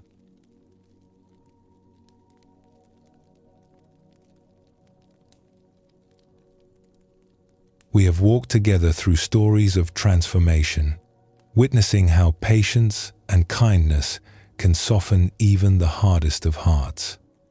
But there is another truth we must explore, one that touches the very root of why we sometimes become difficult ourselves. When we are exhausted, we are not at our best. When we are stretched thin and running on empty, patience becomes scarce, and kindness feels like a luxury we cannot afford. The person who snaps at a loved one, who loses their temper over small things, who seems unable to find warmth for those around them, is often simply a person who has been carrying too much for too long. The Buddha taught the middle way, a path that avoids the extremes of indulgence and deprivation. This teaching applies not only to our spiritual practice, but to how we live our daily lives. We cannot pour from an empty vessel. We cannot offer kindness to others when we have none left for ourselves. Learning to rest, to set down our burdens, is not selfishness. It is wisdom. Let us explore together the simple art of letting go. Imagine, for a moment, that you are holding a cup of water. It is not a large cup. It is not particularly heavy. If someone asked you how much it weighs, you might say a few ounces, perhaps half a pound. Nothing significant. Nothing that would trouble you. Now imagine holding that same cup with your arm extended in front of you. At first, it feels like nothing at all. The weight is barely noticeable. You could hold it for a minute without any difficulty. Perhaps 5 minutes. Perhaps even 10. But what if you held it for an hour? After an hour, that small cup would begin to feel much heavier. Your arm would ache. Your muscles would tremble. The weight that seemed like nothing would have become a genuine burden. And what if you held it for a day? For a week? For a year? The cup has not changed. It weighs exactly the same as it did in the first moment. But your experience of it has transformed entirely. What began as weightless has become unbearable.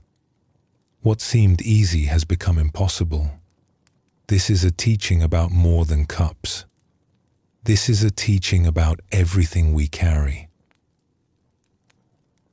We all carry burdens, responsibilities at work, obligations at home, worries about the future, regrets about the past, concerns for those we love, the endless small tasks that fill our days and occupy our minds. None of these burdens, taken alone, is necessarily crushing.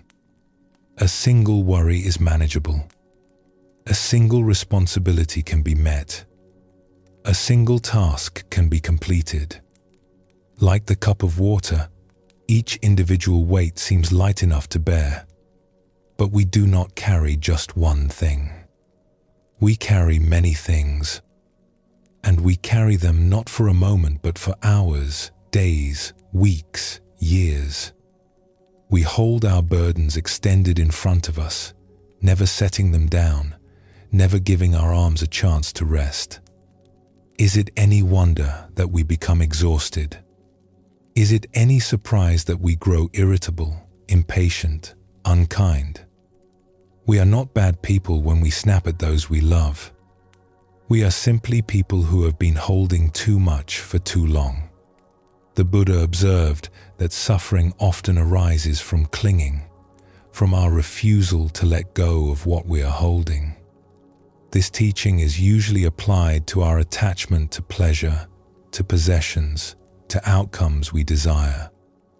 But it applies equally to how we hold our daily burdens. We cling to them. We refuse to set them down. And in our clinging, we create suffering for ourselves and for those around us. Here is a truth so simple that we often overlook it entirely. When the cup becomes heavy, set it down. Not forever. Not because the work does not matter. Not because the responsibilities will disappear. But for a few minutes. For a brief rest. For just long enough to let your arms recover their strength. This is not laziness. This is not avoiding your duties. This is wisdom. Because here is what happens when you set down the cup for 5 minutes and then pick it up again. It feels lighter. The cup has not changed. It weighs exactly what it weighed before. But you have changed. Your muscles have rested. Your strength has returned. What felt impossible now feels manageable again. The same is true of all the burdens we carry. When we allow ourselves to rest, when we set down our worries and responsibilities for even a short time, we return to them renewed. We work more efficiently. We think more clearly. We respond to challenges with greater patience and creativity. The time we take for rest is not time wasted. It is time invested. A few minutes of genuine rest can save hours of exhausted, inefficient struggle. A brief pause can prevent the mistakes and conflicts that arise when we are running on empty. There is an old saying that applies here. You cannot pour from an empty cup. To give to others, to meet our responsibilities, to show up fully for our lives, we must first make sure there is something within us to give. Rest fills the cup. Constant striving empties it. Let us look at how exhaustion spreads through our lives. Imagine someone who works very hard. They rise early, rush through their morning, and arrive at work already feeling hurried. Throughout the day, they push themselves relentlessly. There is always more to do, always another task demanding attention. They skip breaks. They eat lunch at their desk. They stay late to finish one more thing. By the time they arrive home, they are depleted. They have nothing left to give. Their family greets them, wanting connection, wanting presence, wanting love. But the well is dry. They snap at small irritations. They retreat into silence or distraction. They are physically present, but emotionally absent. And so the evening passes without nourishment, without true rest, without the warmth of genuine connection. They go to bed tired, sleep poorly, and wake the next morning already behind. Now the cycle accelerates. They arrive at work not only with the burdens of the day, but with the weight of a difficult evening and a restless night. They are less efficient, more prone to mistakes, more irritable with colleagues. The day feels harder than it needs to be.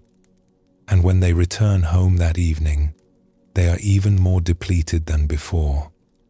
The family, still wanting connection, still needing presence, meets someone with even less to give.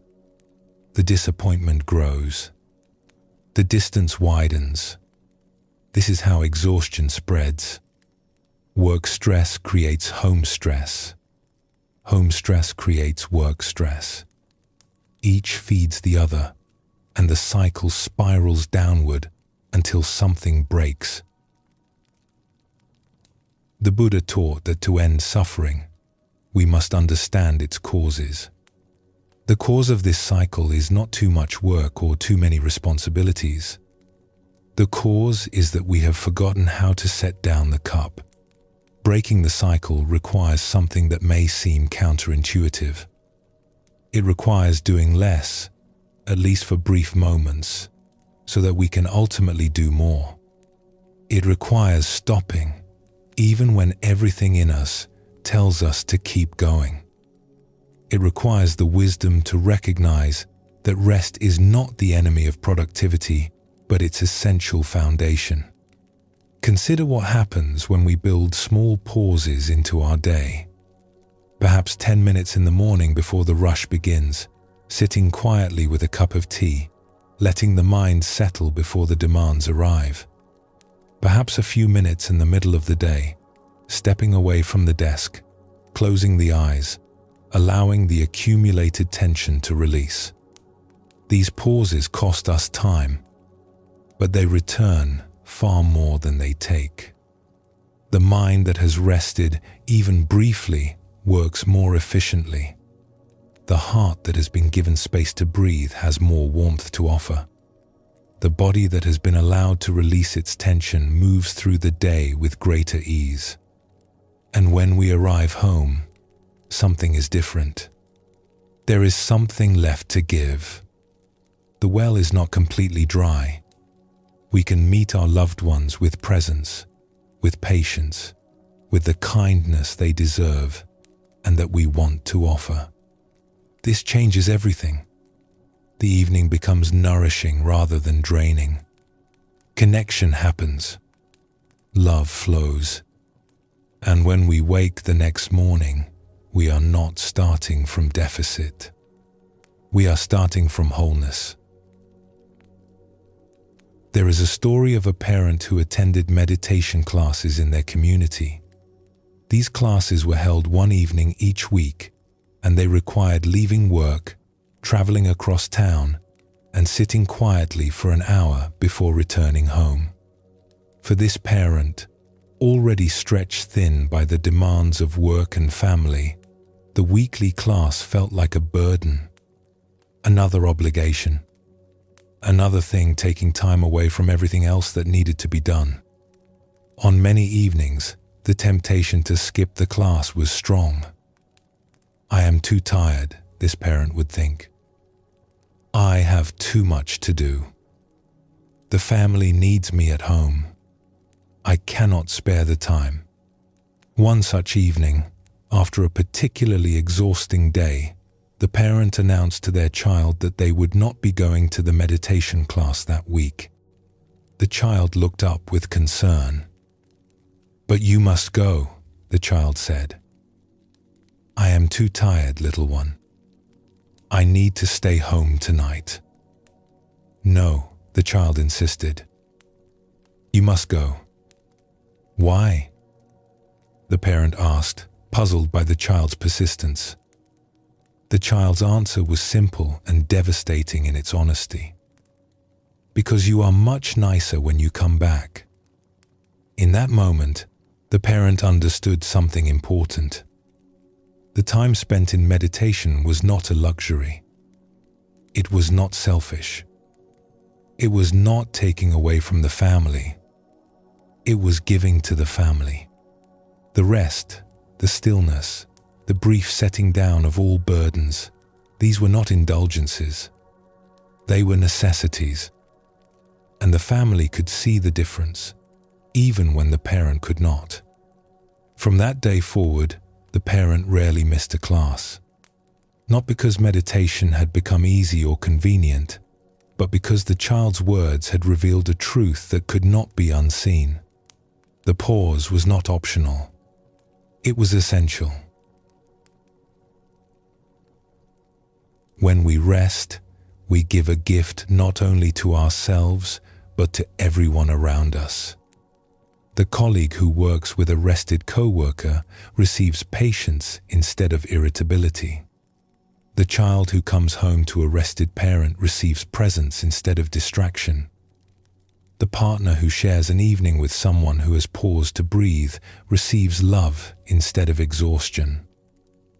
This is not obvious to us when we are caught in the cycle of constant doing.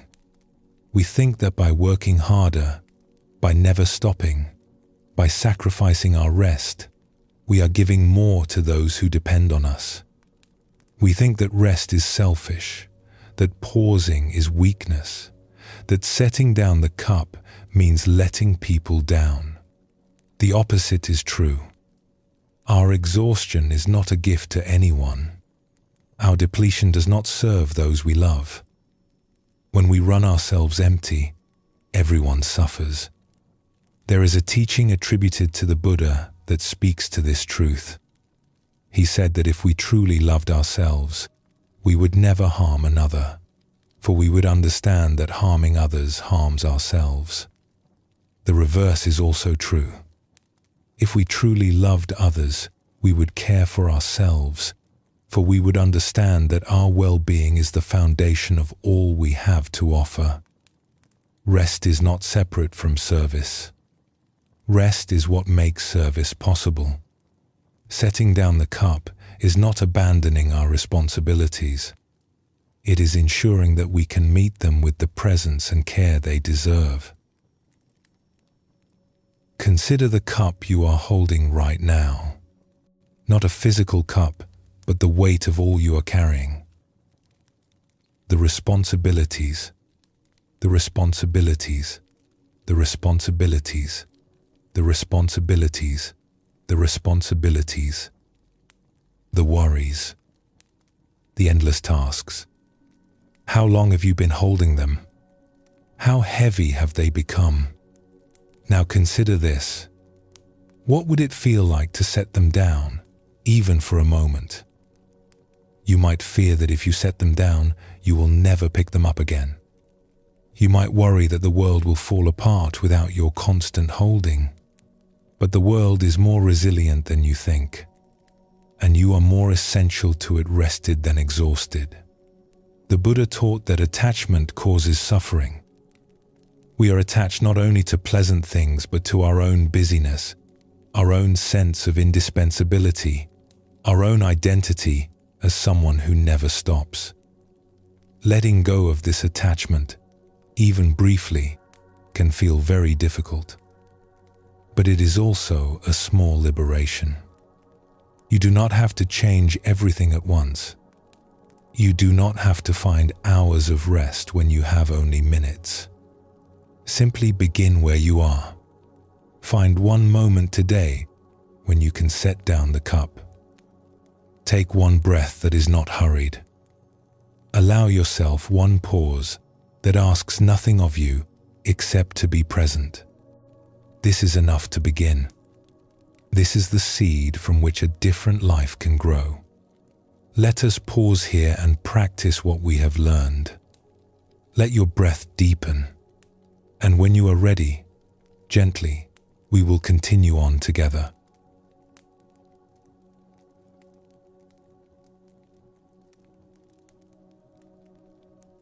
We have explored the importance of rest, of setting down our burdens so that we might meet life and one another with greater patience and presence.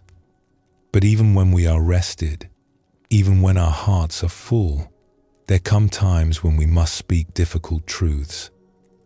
Times when someone we care about needs to hear something they may not want to hear.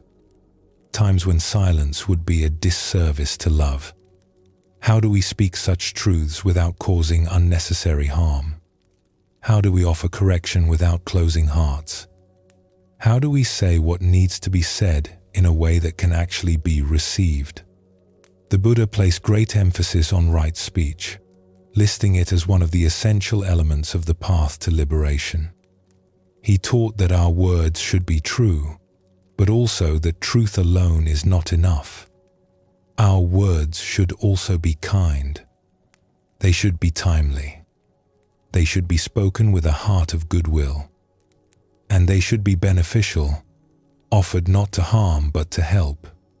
This is a high standard. It asks us to consider not only what we say, but how and when and why we say it. It invites us to become craftspeople of communication, shaping our words with the same care a potter brings to clay.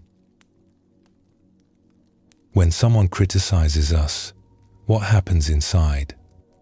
For most of us, the first response is not openness but defense. We feel attacked. We feel misunderstood.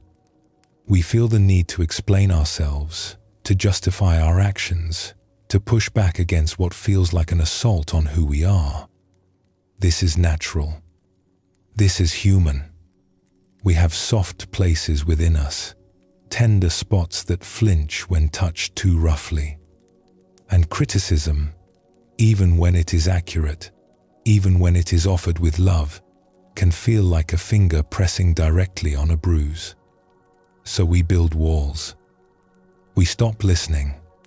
We prepare our counter-arguments before the other person has even finished speaking. We focus on finding flaws in their critique rather than truth we might learn from. The very feedback that could help us grow bounces off our defenses and falls to the ground, unheard and unused. This is a great loss. There is wisdom in how others see us. There are blind spots in our self-perception that only another's eyes can reveal. When we cannot receive feedback, we cut ourselves off from one of the most valuable sources of learning available to us. But the responsibility does not lie only with the receiver. The one who speaks also plays a role. The way we offer feedback can either invite openness or trigger defense. Our words can be keys that unlock hearts or hammers that cause them to slam shut.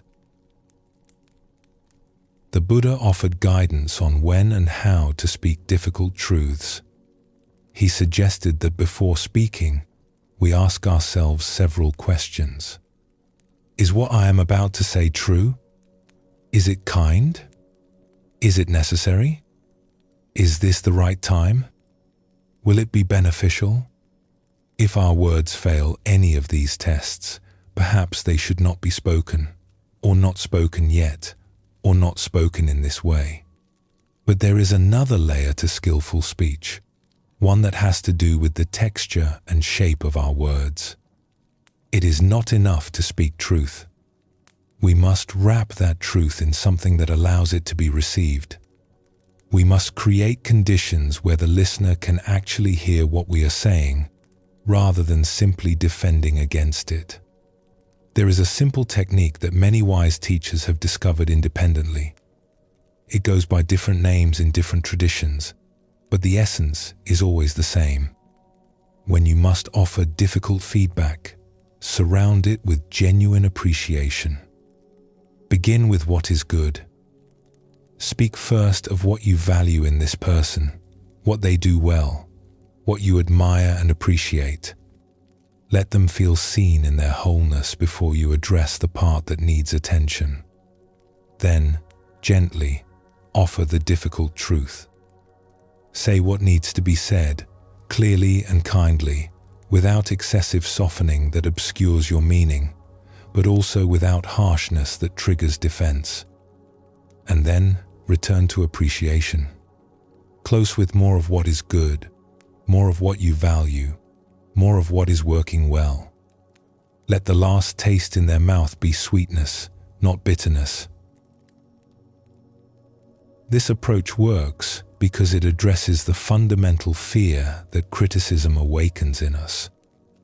When we receive negative feedback, our deepest worry is often not about the specific issue being raised. Our deepest worry is that we are not acceptable, that we are flawed in some fundamental way, that we are not loved. When someone begins with criticism, this fear is activated immediately. We feel attacked at the core of who we are. And from that place of fear, we cannot learn. We can only defend. But when someone begins with genuine appreciation, something different happens. We feel seen. We feel valued. We feel that our worth is not in question. From this place of safety, we can afford to hear about areas where we might improve. The criticism no longer feels like an attack on our being. It feels like useful information about our doing. The appreciation at the end serves a similar purpose. It reminds us that the relationship is intact. It assures us that one area of difficulty does not define the whole of how we are seen. It sends us away feeling strengthened rather than diminished. This is not manipulation. It is not trickery. It is simply wisdom about how human hearts work. We open to those who make us feel safe. We close to those who make us feel threatened. If we want our words to reach another person, we must first create the conditions where reaching is possible. There is a caution here that must be spoken. This approach only works when the appreciation is genuine. If we offer hollow praise simply as a technique, simply as a way to slip our criticism past someone's defenses, people will sense it. They will feel manipulated rather than cared for. The trust between us will erode rather than strengthen. So before offering difficult feedback, we must do the inner work of finding what is truly good in this person. We must reconnect with why we value them, what we appreciate about them, what gifts they bring. This is not always easy, especially if we are frustrated or hurt. But it is essential. The Buddha taught that all beings have Buddha nature, the seed of awakening within them. Even when someone's behavior troubles us, even when we need to address a real problem, there is goodness in them that we can recognize and name. Our task is to find it, to see it clearly, and to speak it honestly before we speak anything else. This inner work transforms the entire conversation. We are no longer an adversary delivering criticism. We become an ally offering support. We are not tearing down but building up, not attacking but nurturing. The difficult feedback becomes one element in a larger context of care. This teaching applies not only to how we speak, but to how we listen. When someone offers us criticism, we might remember that they too are human, struggling to communicate something difficult. They may not have the skill to wrap their words in appreciation. They may deliver truth bluntly, clumsily, in ways that trigger our defenses. But if we can pause before reacting, if we can take a breath and remember that feedback is a gift, even poorly wrapped feedback, we may find something valuable beneath the rough packaging. The Zen tradition speaks of using everything as a teacher. Every experience, even the uncomfortable ones, offers something we can learn from. This includes the experience of being criticized. Rather than focusing on how the feedback was delivered, we can ask ourselves whether there is any truth in it we might grow from. This does not mean accepting abuse or allowing ourselves to be treated poorly. We can set boundaries around how people speak to us while still remaining open to the content of what they say. We can say, "I want to hear your feedback, and I would receive it better if you could share it more gently." But even when such conversations are not possible, even when criticism comes roughly and without care, we can choose our inner response. We can choose to look for the gift hidden in the difficult wrapping. We can choose to grow rather than simply defend. There is a story told of a teacher who was once harshly criticized by a visitor to the community. The visitor spoke at length about everything the teacher was doing wrong, every fault in their character, every failure in their leadership. The students who witnessed this exchange were upset on their teacher's behalf. They expected the teacher to respond with defensiveness, or perhaps with a sharp correction of the visitor's rudeness. Instead, the teacher listened quietly until the visitor had finished. Then, after a moment of silence, the teacher bowed slightly and said, "Thank you. I will reflect on what you have shared." Later, a student asked the teacher how they could respond so calmly to such an attack. The teacher smiled gently. "If someone offers you a gift and you do not accept it, to whom does the gift belong?" The student thought for a moment. "It remains with the one who offered it." "Just so," said the teacher. "When someone offers harsh words, I can choose whether or not to accept them. If there is truth in them, I will take that truth and learn from it. The rest I leave with the one who offered it. It does not belong to me." This teaching points to a profound freedom. We are not obligated to accept everything that is thrown at us. We can receive what is useful and release what is not. We can learn from criticism without being destroyed by it. We can remain open without being defenseless. When you find yourself needing to offer difficult feedback to someone you care about, pause before speaking. Take time to reconnect with what you genuinely value in this person. Let your heart fill with appreciation before any correction flows from your lips. Then, when you speak, begin with this appreciation. Let the other person know that they are seen, valued, respected. Create safety before asking them to be vulnerable. Offer your feedback clearly and kindly. Say what needs to be said, without harshness, but also without so much softening that your meaning becomes unclear. Trust that they can hear difficult things when they feel safe enough to listen. And close with appreciation once more. Remind them of the larger context of your regard for them. Let them know that one area of difficulty does not diminish the whole of who they are in your eyes. This approach takes more time than simply blurting out what is wrong. It requires more intention, more care, more awareness. But the results are worth the effort. Words delivered this way actually land. They are received rather than rejected. They lead to growth rather than defensiveness. And in offering feedback this way, we ourselves are transformed. We become more aware of the goodness in others. We practice seeing wholeness rather than focusing only on problems. We learn to speak truth wrapped in love, which is the most powerful form of truth there is. The Buddha taught that words have great power. They can cause suffering or relieve it. They can wound or heal. They can divide or connect. Each time we speak, we are choosing what kind of power to release into the world. Rest now in the silence between words. Breathe gently. Let these teachings settle wherever they are needed. And when you are ready, we will continue on together.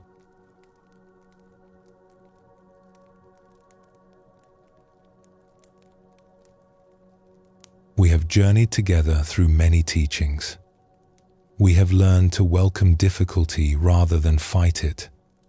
We have seen how patience and kindness can transform even the most challenging relationships.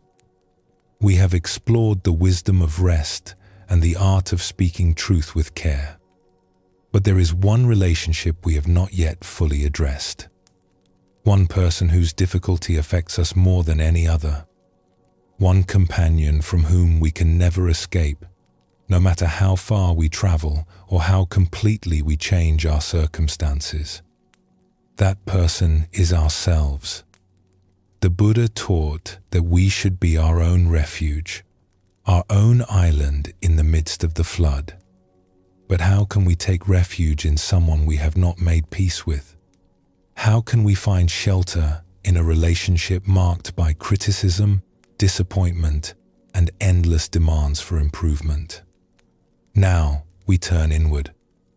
We explore the most important friendship we will ever have, and we discover that the peace we have been seeking in the outer world has been waiting for us all along in the quiet depths of our own hearts. If someone asked you to name the most difficult person in your life, who would come to mind? Perhaps you would think of a challenging colleague, someone whose behavior tests your patience day after day. Perhaps you would think of a family member whose choices you cannot understand, whose words sometimes wound you. Perhaps you would think of someone from your past who caused you pain, whose shadow still falls across your present. All of these are valid answers. All of these relationships carry their own weight and complexity. But there is another answer worth considering. The most difficult person in your life may be you. This is not obvious at first. We are so accustomed to looking outward for the source of our troubles that we rarely turn the gaze upon ourselves. When we are frustrated, we look for what is frustrating us. When we are unhappy, we search for what is making us unhappy. The difficult colleague, the disappointing circumstances, the world that refuses to arrange itself according to our wishes. But consider how you speak to yourself. Consider the voice that runs in your mind, commenting on everything you do. Is it a kind voice? Is it patient and encouraging? Or is it harsh, critical, never satisfied, always pointing out what is wrong and what could be better? For many of us, the inner voice is far crueler than anything we would tolerate from another person. We say things to ourselves that we would never say to a friend. We hold ourselves to standards we would never impose on someone we loved. We notice every flaw, remember every failure, and somehow manage to overlook or minimize every success. If we treated a friend the way we treat ourselves, we would not have that friend for long. Here is what makes this relationship so significant. You can walk away from a difficult colleague. You can limit contact with a challenging family member. You can move to a new city, start a new job, surround yourself with entirely new people. But you cannot walk away from yourself. Wherever you go, there you are. In the morning when you wake, you are there. Throughout the day, as you move through your activities, you are there. In the quiet of the night, when sleep will not come, you are there. There is no vacation from yourself, no retreat, no moment of escape. This means that your relationship with yourself colors every other experience you have. If you are at war with yourself, you carry that war into every room you enter. If you are constantly criticizing yourself, that critical energy leaks out into how you see others. If you cannot find peace in your own company, you will search for it endlessly in external circumstances that can never provide it. The reverse is also true. If you are at peace with yourself, that peace becomes a foundation for everything else. If you can offer yourself kindness, that kindness overflows naturally toward others. If you have found a friend in yourself, you are never truly alone, no matter how solitary your circumstances may be. The Buddha said, "You yourself, as much as anybody in the entire universe, deserve your love and affection." This is not selfishness. This is the foundation upon which all other love is built. There is a story of a monk who lived for many years in a small dwelling, far from the bustle of towns and cities. He had few possessions and fewer visitors. His days were spent in meditation, in simple tasks, in the quiet observation of nature. By most measures, his life was solitary. People who learned of his circumstances would sometimes ask him about loneliness. "Do you not miss having others around? Do you not long for conversation, for company, for the warmth of human connection? How can you bear to be so alone?" The monk would smile at these questions. "I am never lonely," he would say. "There is always someone with me." The questioners would look around, puzzled. The dwelling was clearly empty. No one else was there. "Who is with you?" they would ask. "Myself," the monk would reply.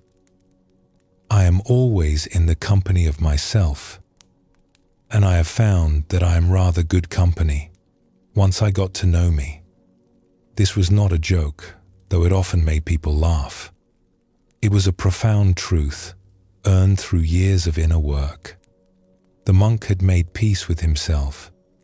He had learned to be a friend to himself. And in that friendship, he had found a companionship that no external circumstance could provide or take away.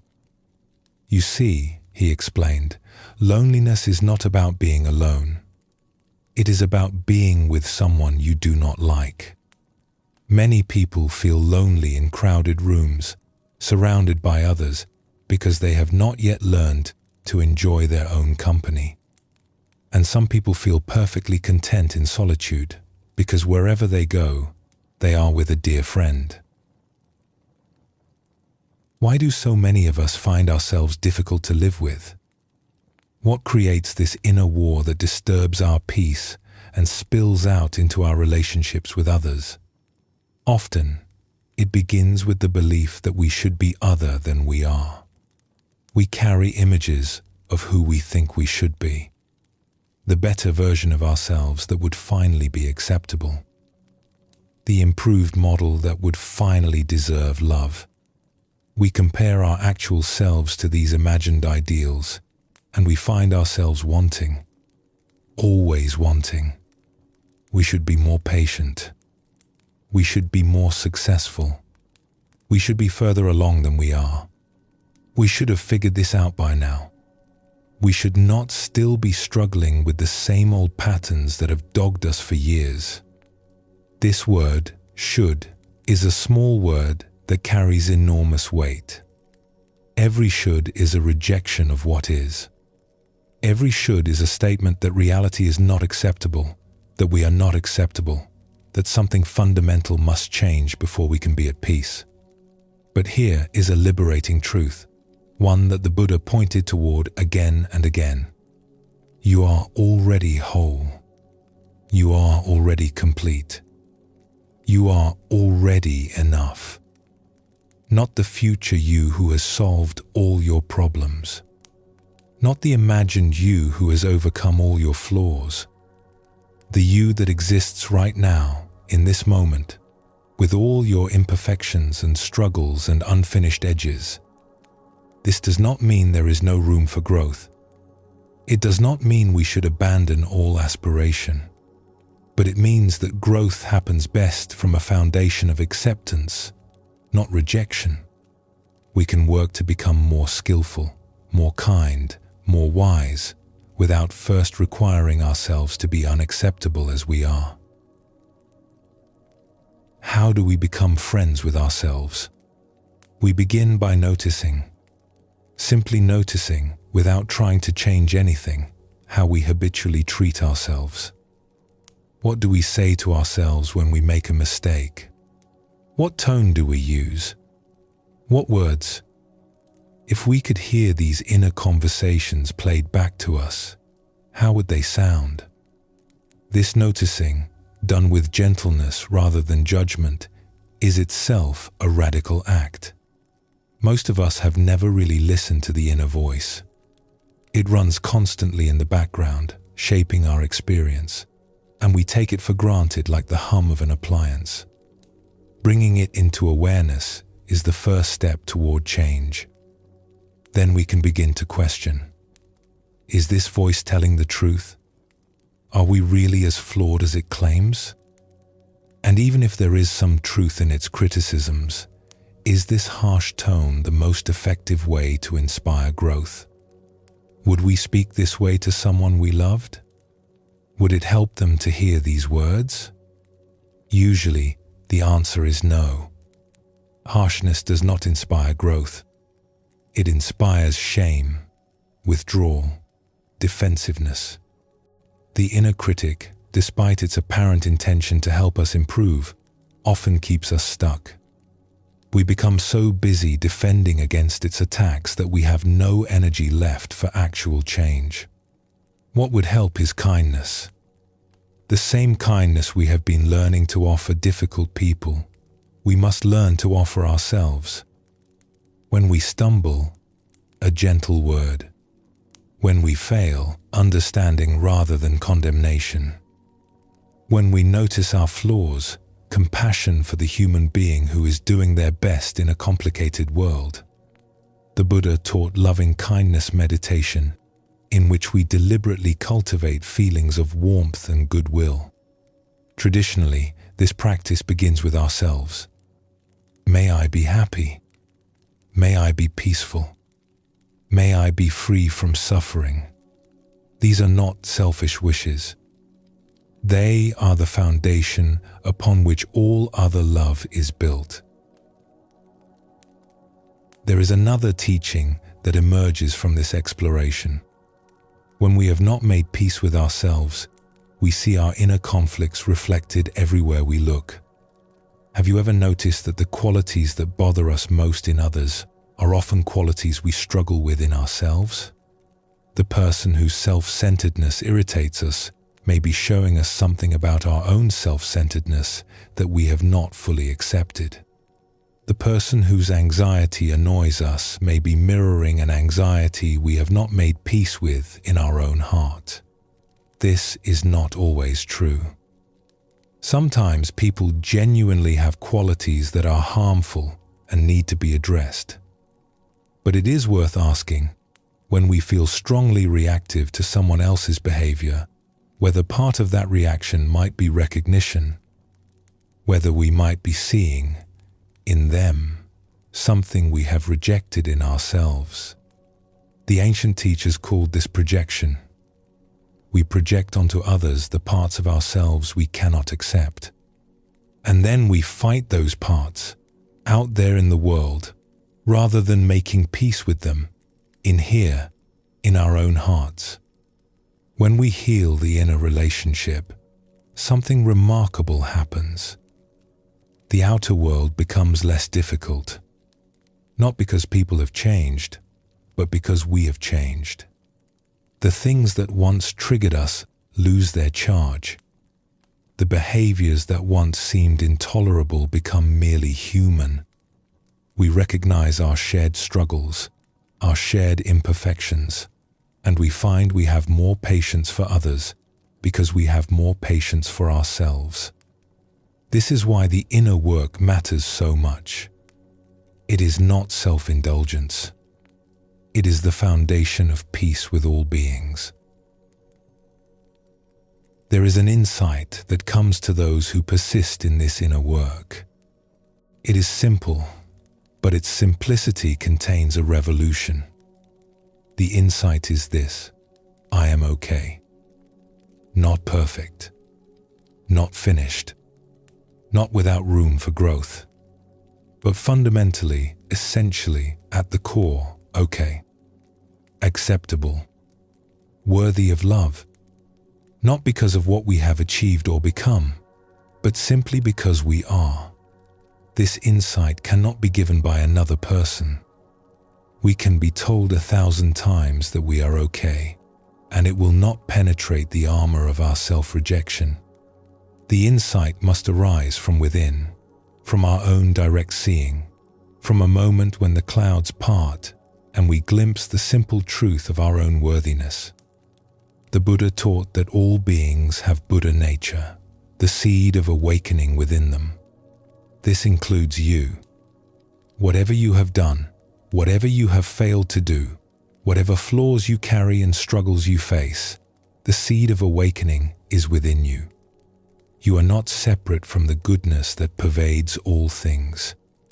You are an expression of it, however imperfect, however incomplete.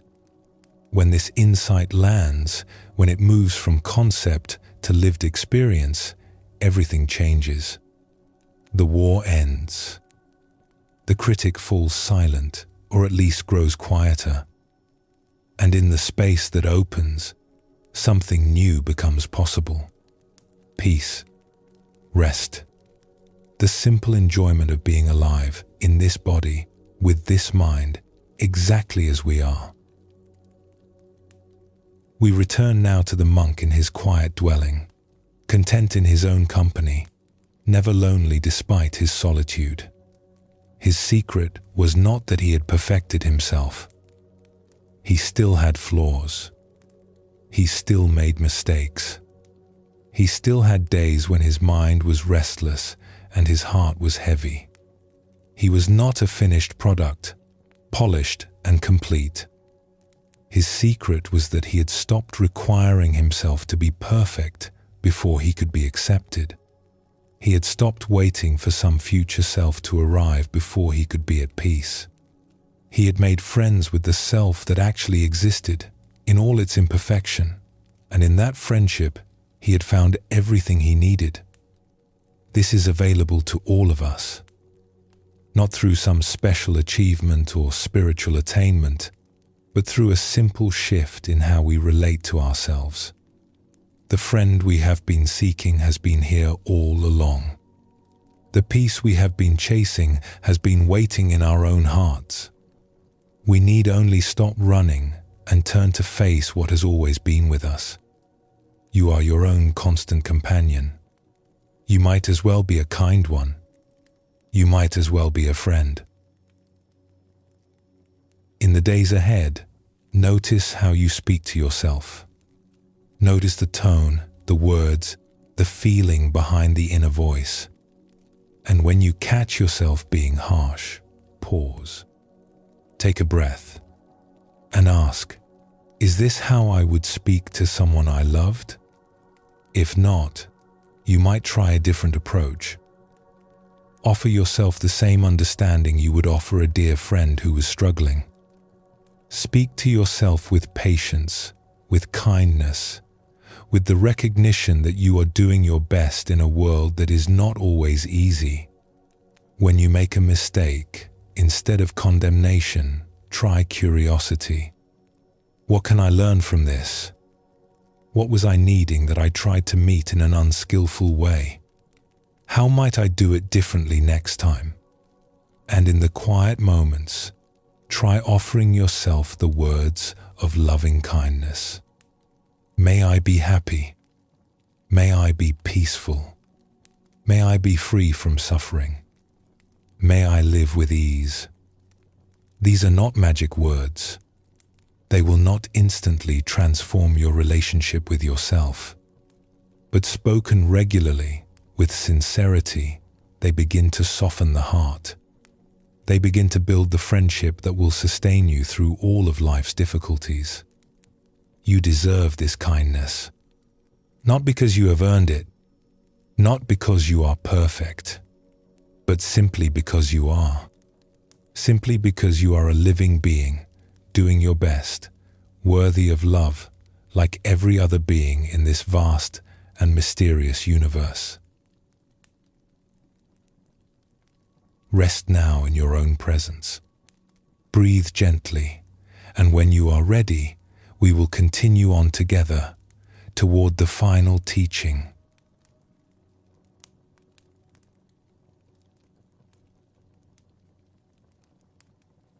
We have discovered the importance of befriending ourselves, of making peace with the one companion from whom we can never escape. This inner friendship creates a foundation of stability that supports us through all of life's challenges. But challenges will still come. No matter how much inner work we do, no matter how deep our peace becomes, life will continue to throw difficulties in our path. People will criticize us. Circumstances will disappoint us. Plans will fall apart. The ground we thought was solid will sometimes shift beneath our feet. The question is not whether difficulty will come. The question is what we will do with it when it arrives. Now, we explore a radical possibility. What if the very things that seem to bury us could become the ground on which we rise? What if every burden, every criticism, every hardship contained within it the seeds of our elevation? This is not wishful thinking. This is ancient wisdom, tested across countless generations, available to anyone willing to see their struggles in a new light. When difficulty arrives, our first response is usually resistance. We do not want this. We did not ask for this. We wish it would go away and leave us in peace. This resistance is natural. It arises from the deep human desire for comfort, for safety, for a life free from pain. There is nothing wrong with this desire. It is woven into our very being, a survival instinct that has served our species for countless generations. But resistance, while natural, is not always helpful. When we push against what has already arrived, we often exhaust ourselves without changing anything. The difficulty remains, and now we are depleted as well. We have added the suffering of struggle to the pain of the original problem. The Buddha observed this pattern with great clarity. He taught that pain is inevitable, but suffering is created by our relationship to pain. When we resist what is, when we insist that reality should be different than it is, we multiply our distress. The first arrow of difficulty is joined by a second arrow of our own making. But there is another way. We can learn to receive what comes, not with passive resignation, but with active wisdom. We can ask not, "Why is this happening to me?" but "What can I do with this?" We can transform from victims of circumstance into craftspeople of our own lives, using whatever materials arrive as the raw substance of our growth. Let us explore a story that has been told in many forms across many cultures. It is a simple tale, but within its simplicity lies a teaching of great power. Once, in a rural land of farms and fields, there lived a donkey. This donkey spent its days wandering the countryside, grazing on grass, enjoying the simple pleasures of its simple life. It was not a remarkable donkey. It had no special talents or unusual qualities. It was simply an ordinary creature, living an ordinary existence. One day, as the donkey walked along a familiar path, it failed to notice a danger ahead.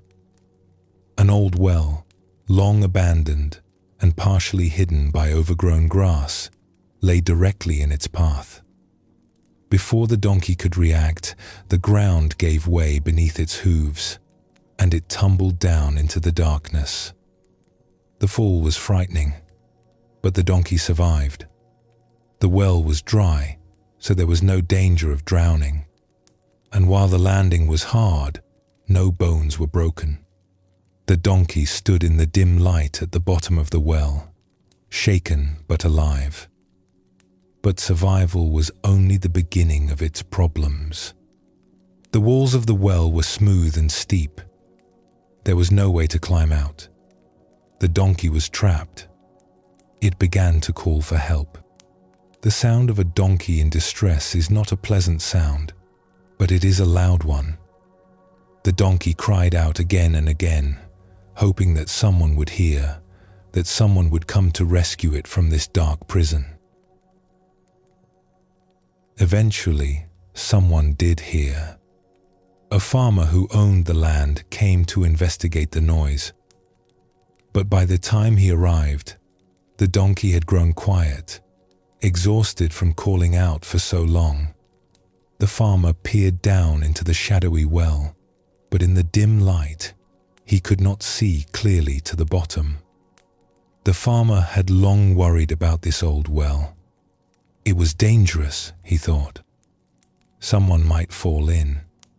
A child from a neighboring farm, perhaps. It should be filled in. And so, not realizing that a living creature waited below, the farmer began to shovel dirt into the well. He meant no harm. He was simply trying to make his land safer. But scoop after scoop of earth fell down into the darkness, landing on the donkey's back, dusting its fur, piling up around its legs. The donkey was frightened. First the fall, then the long hours of waiting, and now this. Dirt raining down from above, slowly filling the space around it. The donkey called out again, but the farmer was old, his hearing not what it once was. He continued his work, unaware of what was happening below. For a while, the donkey did not know what to do. The dirt kept coming, piling up around its legs. The situation seemed hopeless. There was no way to climb the smooth walls. And now even the space at the bottom was slowly filling. But then something shifted. In the midst of its fear, a different kind of awareness arose. The donkey noticed something. Each time a shovel of dirt landed on its back, it had a choice. It could let the dirt pile up, weighing it down. Or it could do something else. It could shake the dirt off. The donkey tried it. When the next shovel of dirt landed, it shook its body, and the dirt fell to the ground. Just a small shake, but the dirt was gone from its back. And then the donkey noticed something else. The dirt that had fallen was now beneath its hooves. It was standing a little higher than before. A kind of understanding dawned. Each shovel of dirt that fell from above could become something else entirely. If the donkey shook it off, the dirt would fall beneath it. And if the donkey then stepped up onto that dirt, it would rise a little higher in the well. Shake it off. Step up. Shake it off. Step up. The donkey began to practice this, again and again. Each time dirt fell, the donkey shook it off and stepped up. What had seemed like a hopeless situation was slowly becoming the means of escape. The farmer, meanwhile, continued his work without looking down.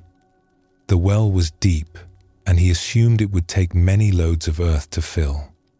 He shoveled steadily, thinking only of making the land safe.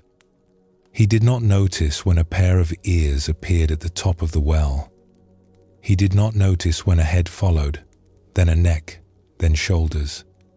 He did not notice until the donkey, having risen all the way from the bottom of the well on a platform of fallen earth, stepped calmly out onto solid ground. The farmer dropped his shovel in astonishment.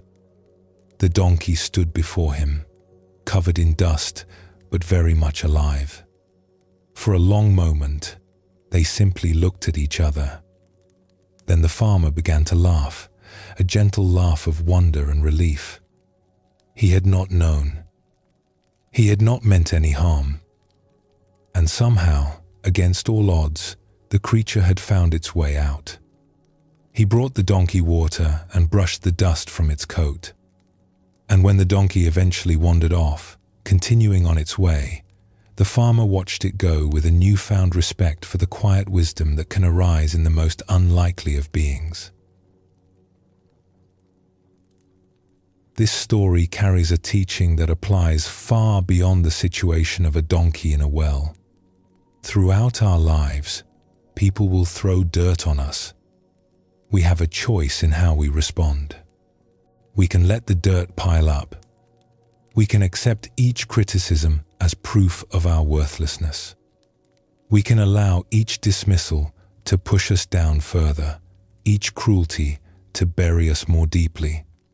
If we respond this way, the people who throw dirt at us will achieve their aim. We will be buried. Or we can do what the donkey did. We can shake it off and step up. Every criticism contains information. Sometimes the information is about us, something we might learn from. Sometimes the information is about the person doing the criticizing, their own pain or insecurity or need to diminish others. Either way, we can shake off the weight of the attack and use what we have learned to rise a little higher. Every hardship builds strength. The muscles of resilience are developed not in easy times but in difficult ones. Each challenge we face and survive leaves us more capable of facing the next one. We step up onto our difficulties and find ourselves standing taller than before. Every apparent setback can become a setup for growth. The job we did not get opens a door we never would have noticed. The relationship that ended frees us to become someone we could not have become within it. The plan that fell apart makes room for something better to emerge. There is a teaching in the Taoist tradition about the power of yielding. Water is soft and yielding, yet it wears away the hardest stone. The reed that bends in the wind survives the storm that breaks the mighty oak. The donkey in our story embodied this wisdom. It did not fight the dirt. It did not try to throw it back at the farmer. It did not waste its energy on resistance or revenge. It simply used what was given, transformed the attack into advantage, turned burial into elevation. The Buddha taught something similar when he spoke of using everything as fuel for awakening. Our greed, our anger, our confusion, these are not simply obstacles to be eliminated. They are energy that can be transformed. They are raw material for our growth. When we learn to work with what arises rather than against it, we discover resources we never knew we had. This does not mean we should seek out difficulty or welcome cruelty. The donkey did not jump into the well on purpose. It did not enjoy having dirt thrown on it. Given the choice, it surely would have preferred a peaceful day of grazing to a near-death experience in an abandoned well. But when difficulty comes, as it will, we can meet it with wisdom rather than despair. We can remember the donkey. Shake it off. Step up. There is another aspect of this teaching worth considering. Each step up was small. Each shake of the body removed only one shovel's worth of dirt. Taken alone, any single action seemed insignificant. But the actions accumulated. Step by small step, the donkey rose. What seemed like nothing became something. What seemed like nowhere became the top of the well. So it is with our own growth. Each difficulty we transform, each criticism we learn from, each hardship we use as fuel, these are small things in the moment. We do not leap to enlightenment in a single bound. We do not transcend all suffering with one insight. But the small things add up. The height accumulates. Over time, we find that we have risen far above where we started. Problems that once would have devastated us now barely disturb our peace. Criticisms that once would have buried us now slide off like water. This is the patient work of a lifetime. There is no shortcut. But there is also no limit to how high we can rise if we simply keep shaking off and stepping up. Consider the difficulties you face in your own life, the criticisms that have wounded you, the hardships that have weighed you down, the moments when it seemed like life itself was trying to bury you. What would it mean to shake these off? Not to pretend they did not happen, not to deny the pain they caused, but to refuse to let them be the final word. To take whatever truth or learning they contain and to release the rest. What would it mean to step up? To use these very difficulties as the ground on which you stand? To find that each challenge, once integrated, has left you standing just a little taller than before? The Buddha taught that life is characterized by impermanence. Nothing lasts forever, neither pleasure nor pain.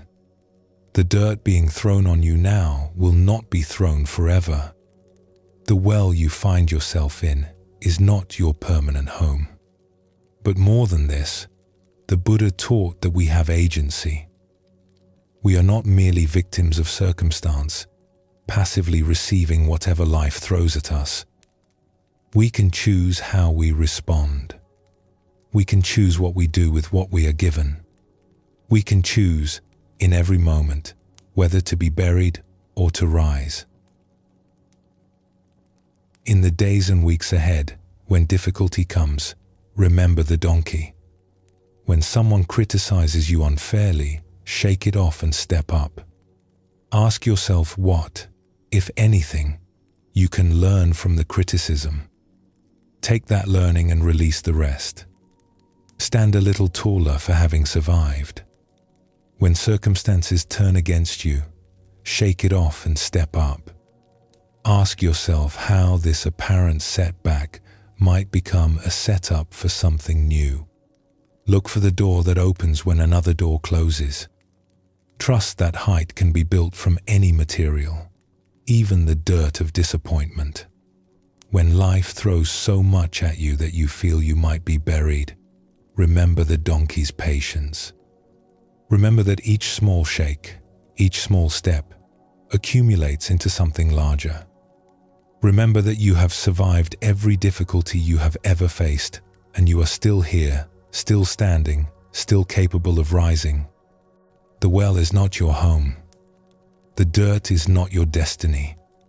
You are a creature capable of transformation, capable of using whatever comes as fuel for your growth, capable of rising from the deepest darkness into the light. Rest now in this knowing. Whatever you have faced, whatever you face still, you have within you the capacity to rise. For now, simply rest. And when you are ready, we will continue on together.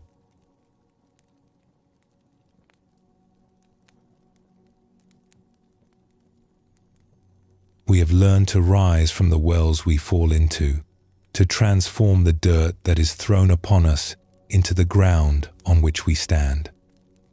This is powerful wisdom, and it serves us well when difficulty comes. But there is another teaching that complements this strength, one that is softer, gentler, more yielding. It is the wisdom of flowing with life rather than always striving against it. The wisdom of acceptance, the wisdom of ease.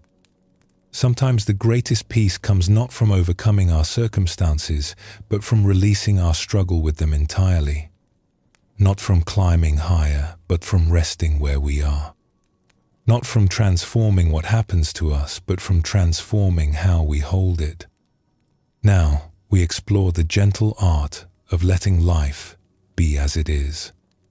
We discover that sometimes the deepest wisdom looks like simplicity, and the greatest strength looks like surrender.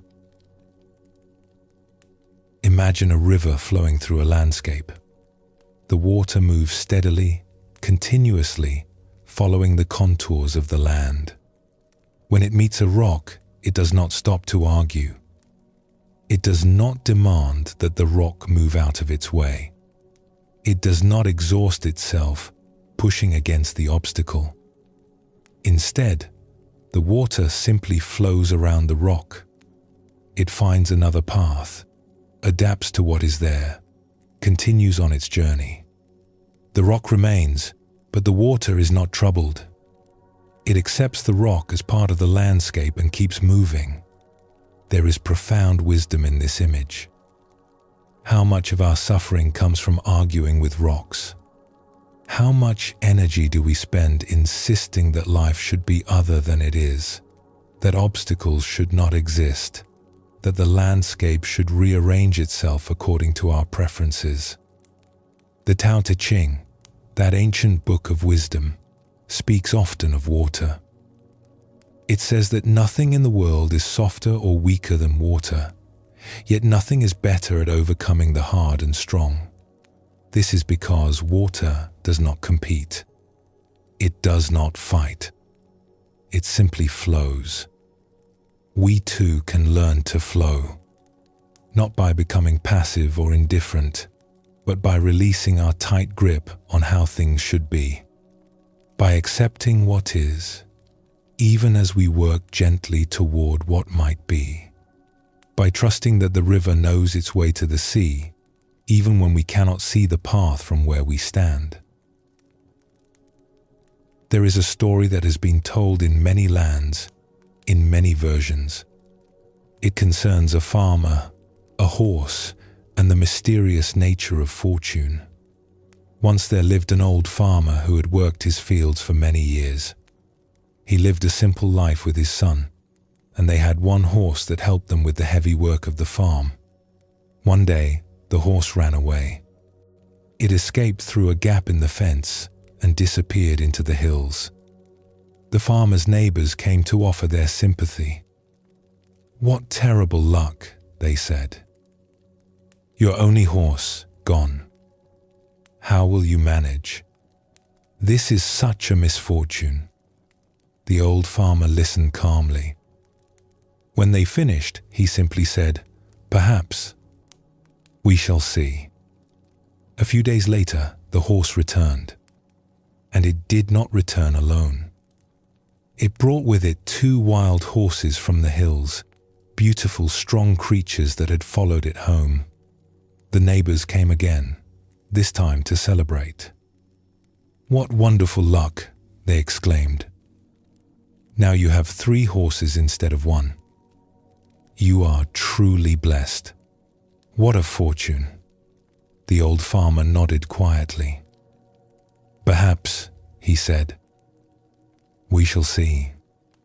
The following week, the farmer's son was trying to train one of the wild horses.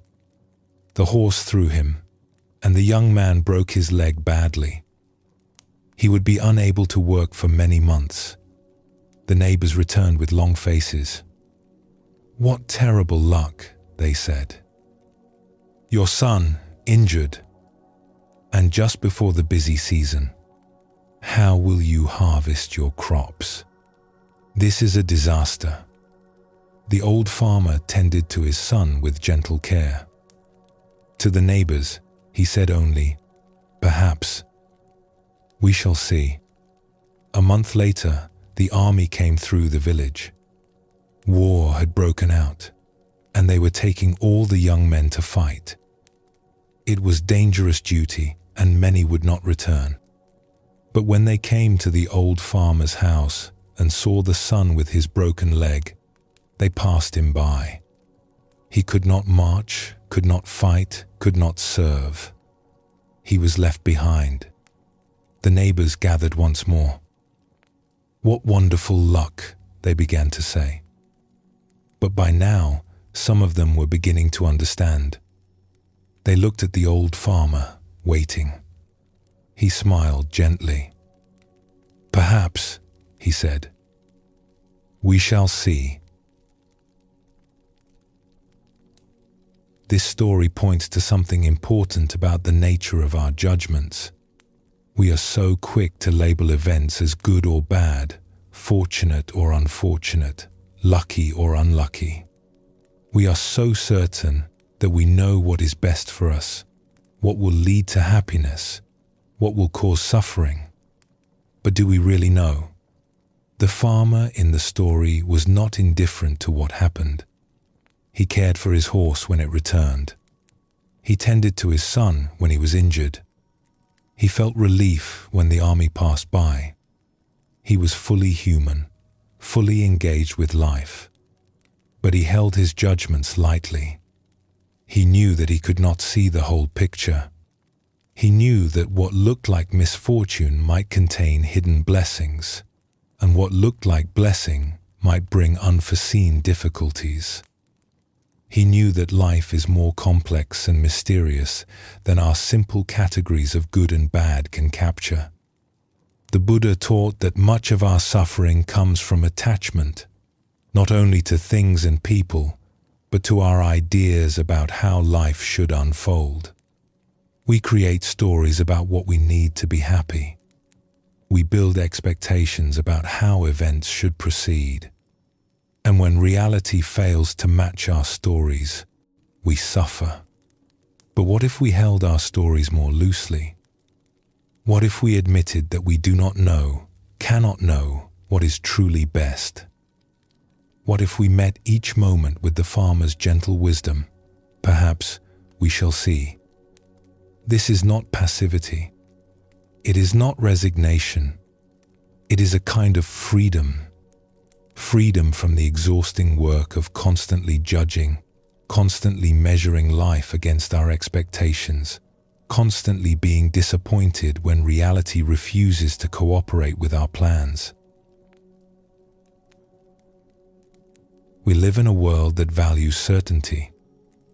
We are taught to make plans, set goals, know where we are going. Uncertainty feels uncomfortable, even frightening.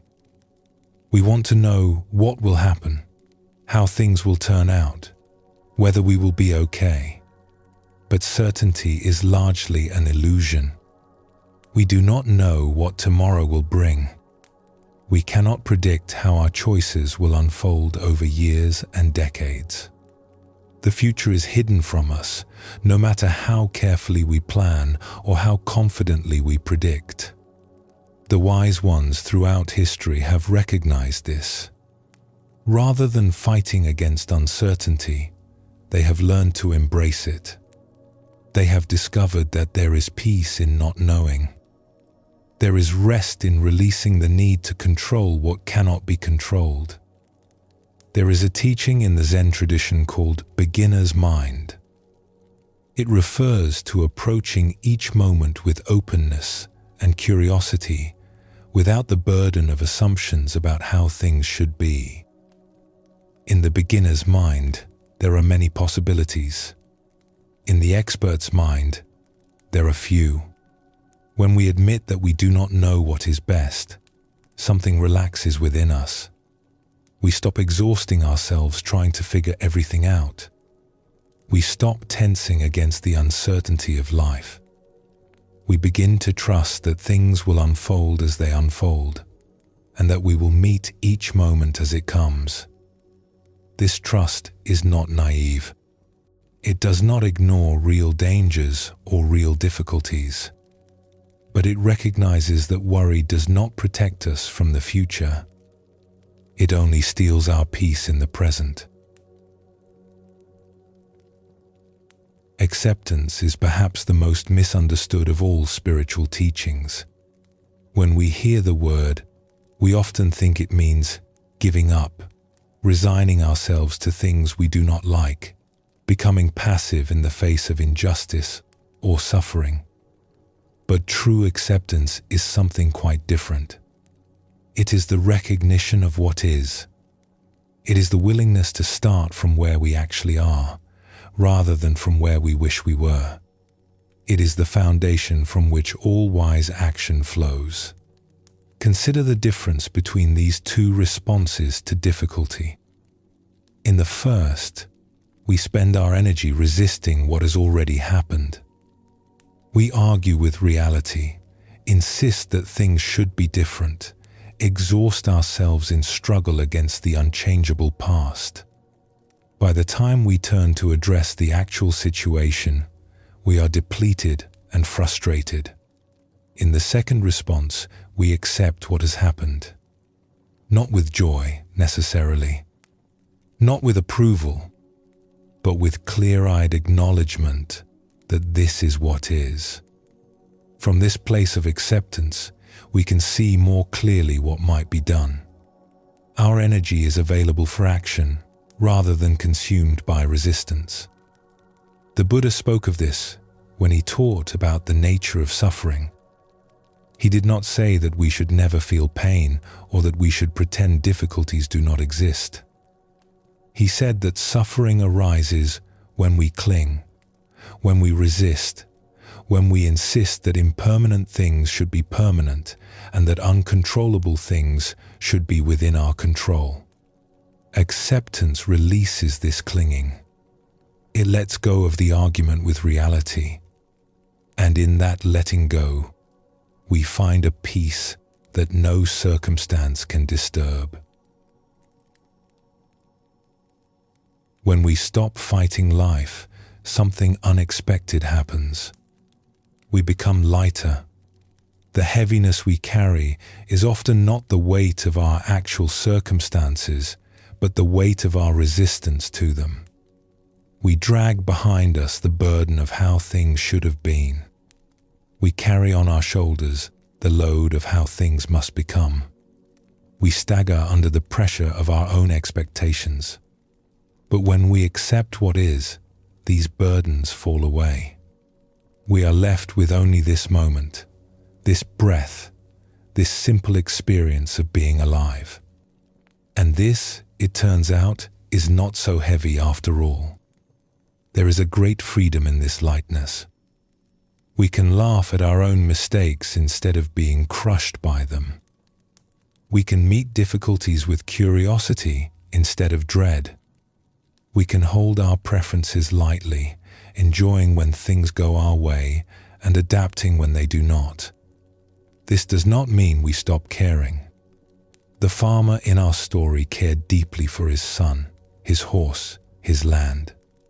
But his caring was not rigid. It did not depend on things going a certain way. It could flex and flow with circumstances, like water finding its path around stones. The great teachers often had this quality of lightness about them. They could laugh easily. They were not burdened by self-importance. They met each situation fresh, without the heavy weight of how things were supposed to be. This lightness is available to all of us. It is our natural state, hidden beneath the accumulated weight of our resistance and our expectations. When we let go, even a little, we begin to feel it again. The simple joy of being. The ease of flowing with life rather than against it. All of our worry about the future, all of our regret about the past, all of our resistance to the present, these take us away from the only moment that actually exists, this one. The past is memory. The future is imagination. Only the present is real. And when we bring our full attention here, to this moment, something remarkable happens. Most of our problems disappear. Not forever. Not completely. The challenges of life will still need to be met when their time comes. But right now, in this breath, in this instant, there is usually nothing terribly wrong. There is just this body, this breath, this awareness. There is just life, happening. The Buddha encouraged his followers to find refuge in the present moment. Not because the present is always pleasant, but because it is always manageable. We can handle this moment. It is only when we pile up all our imagined future moments, all our remembered past moments, that the weight becomes unbearable. One moment at a time, life is gentle. One breath at a time, we can find peace. Even in the midst of difficulty, even when the circumstances are hard, there is always this moment. And this moment can be met with presence, with acceptance, with grace. We have covered much ground together in these teachings. We have explored kindness and patience, rest and communication, self-acceptance and transformation. These are valuable tools for a life well lived. But beneath all the tools and techniques, there is something simpler. It is the wisdom of ease. The recognition that life does not have to be as hard as we make it. That peace is available not at the end of a long journey, but right here, right now, in the simple willingness to let things be. A Zen master was once asked to summarize the entire teaching in a few words.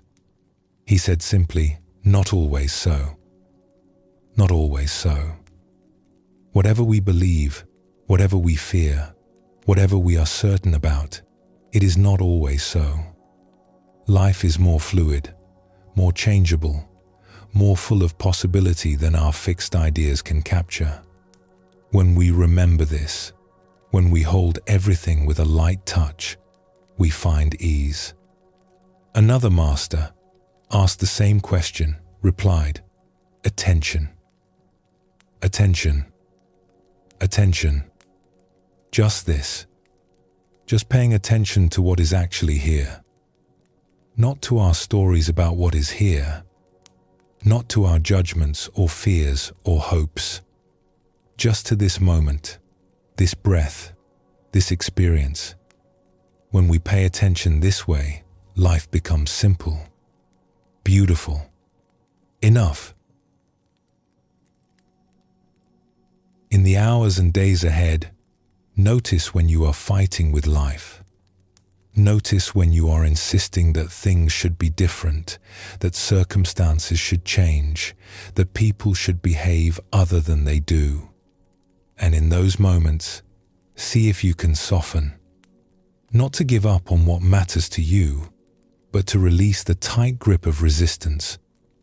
To say, perhaps, to say, we shall see.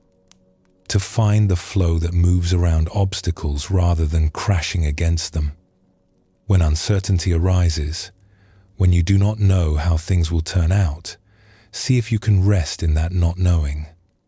See if you can trust that you will meet each moment as it comes, that you have always found your way before, and that you will find it again.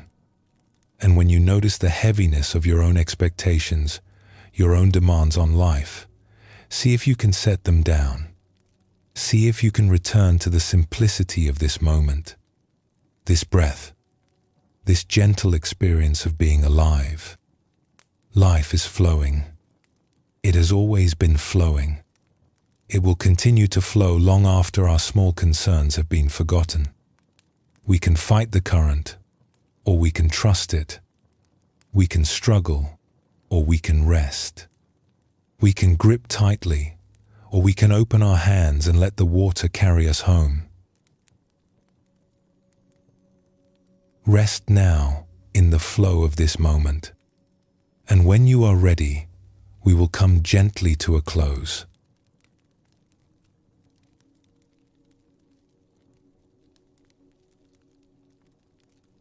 We have walked a long path together. We have visited palaces where demons shrank under the warmth of welcome. We have sat with monks in mountain monasteries, learning patience from those who tested us most. We have felt the weight of cups held too long and discovered the freedom of setting them down. We have learned to wrap difficult truths in kindness. We have made friends with ourselves, perhaps for the first time. We have risen from wells on the very dirt meant to bury us. And we have found the ease that comes when we stop fighting the river and let it carry us home. These teachings are not meant to be memorized or mastered. They are seeds planted gently in the soil of your heart. Some may sprout tomorrow. Some may take years. Some may bloom in ways you cannot yet imagine. There is no need to hold tightly to any of it. The wisdom that is meant for you will stay. The rest will fall away like leaves in autumn, making room for new growth. The Buddha said, "Peace comes from within. Do not seek it without. You have always carried this peace. It was never missing, only forgotten. Beneath the noise of worry, beneath the weight of struggle, beneath all the difficulty you have ever faced, it has been waiting. Patient, quiet, unshakable. May you rest in this peace tonight and always. May you be gentle with yourself and others. May you flow with life, trusting where it leads. And may you know, in your deepest heart, that you are already whole. You are already home. You are already enough. Sleep well, and thank you for joining us here at Sleepy Monk.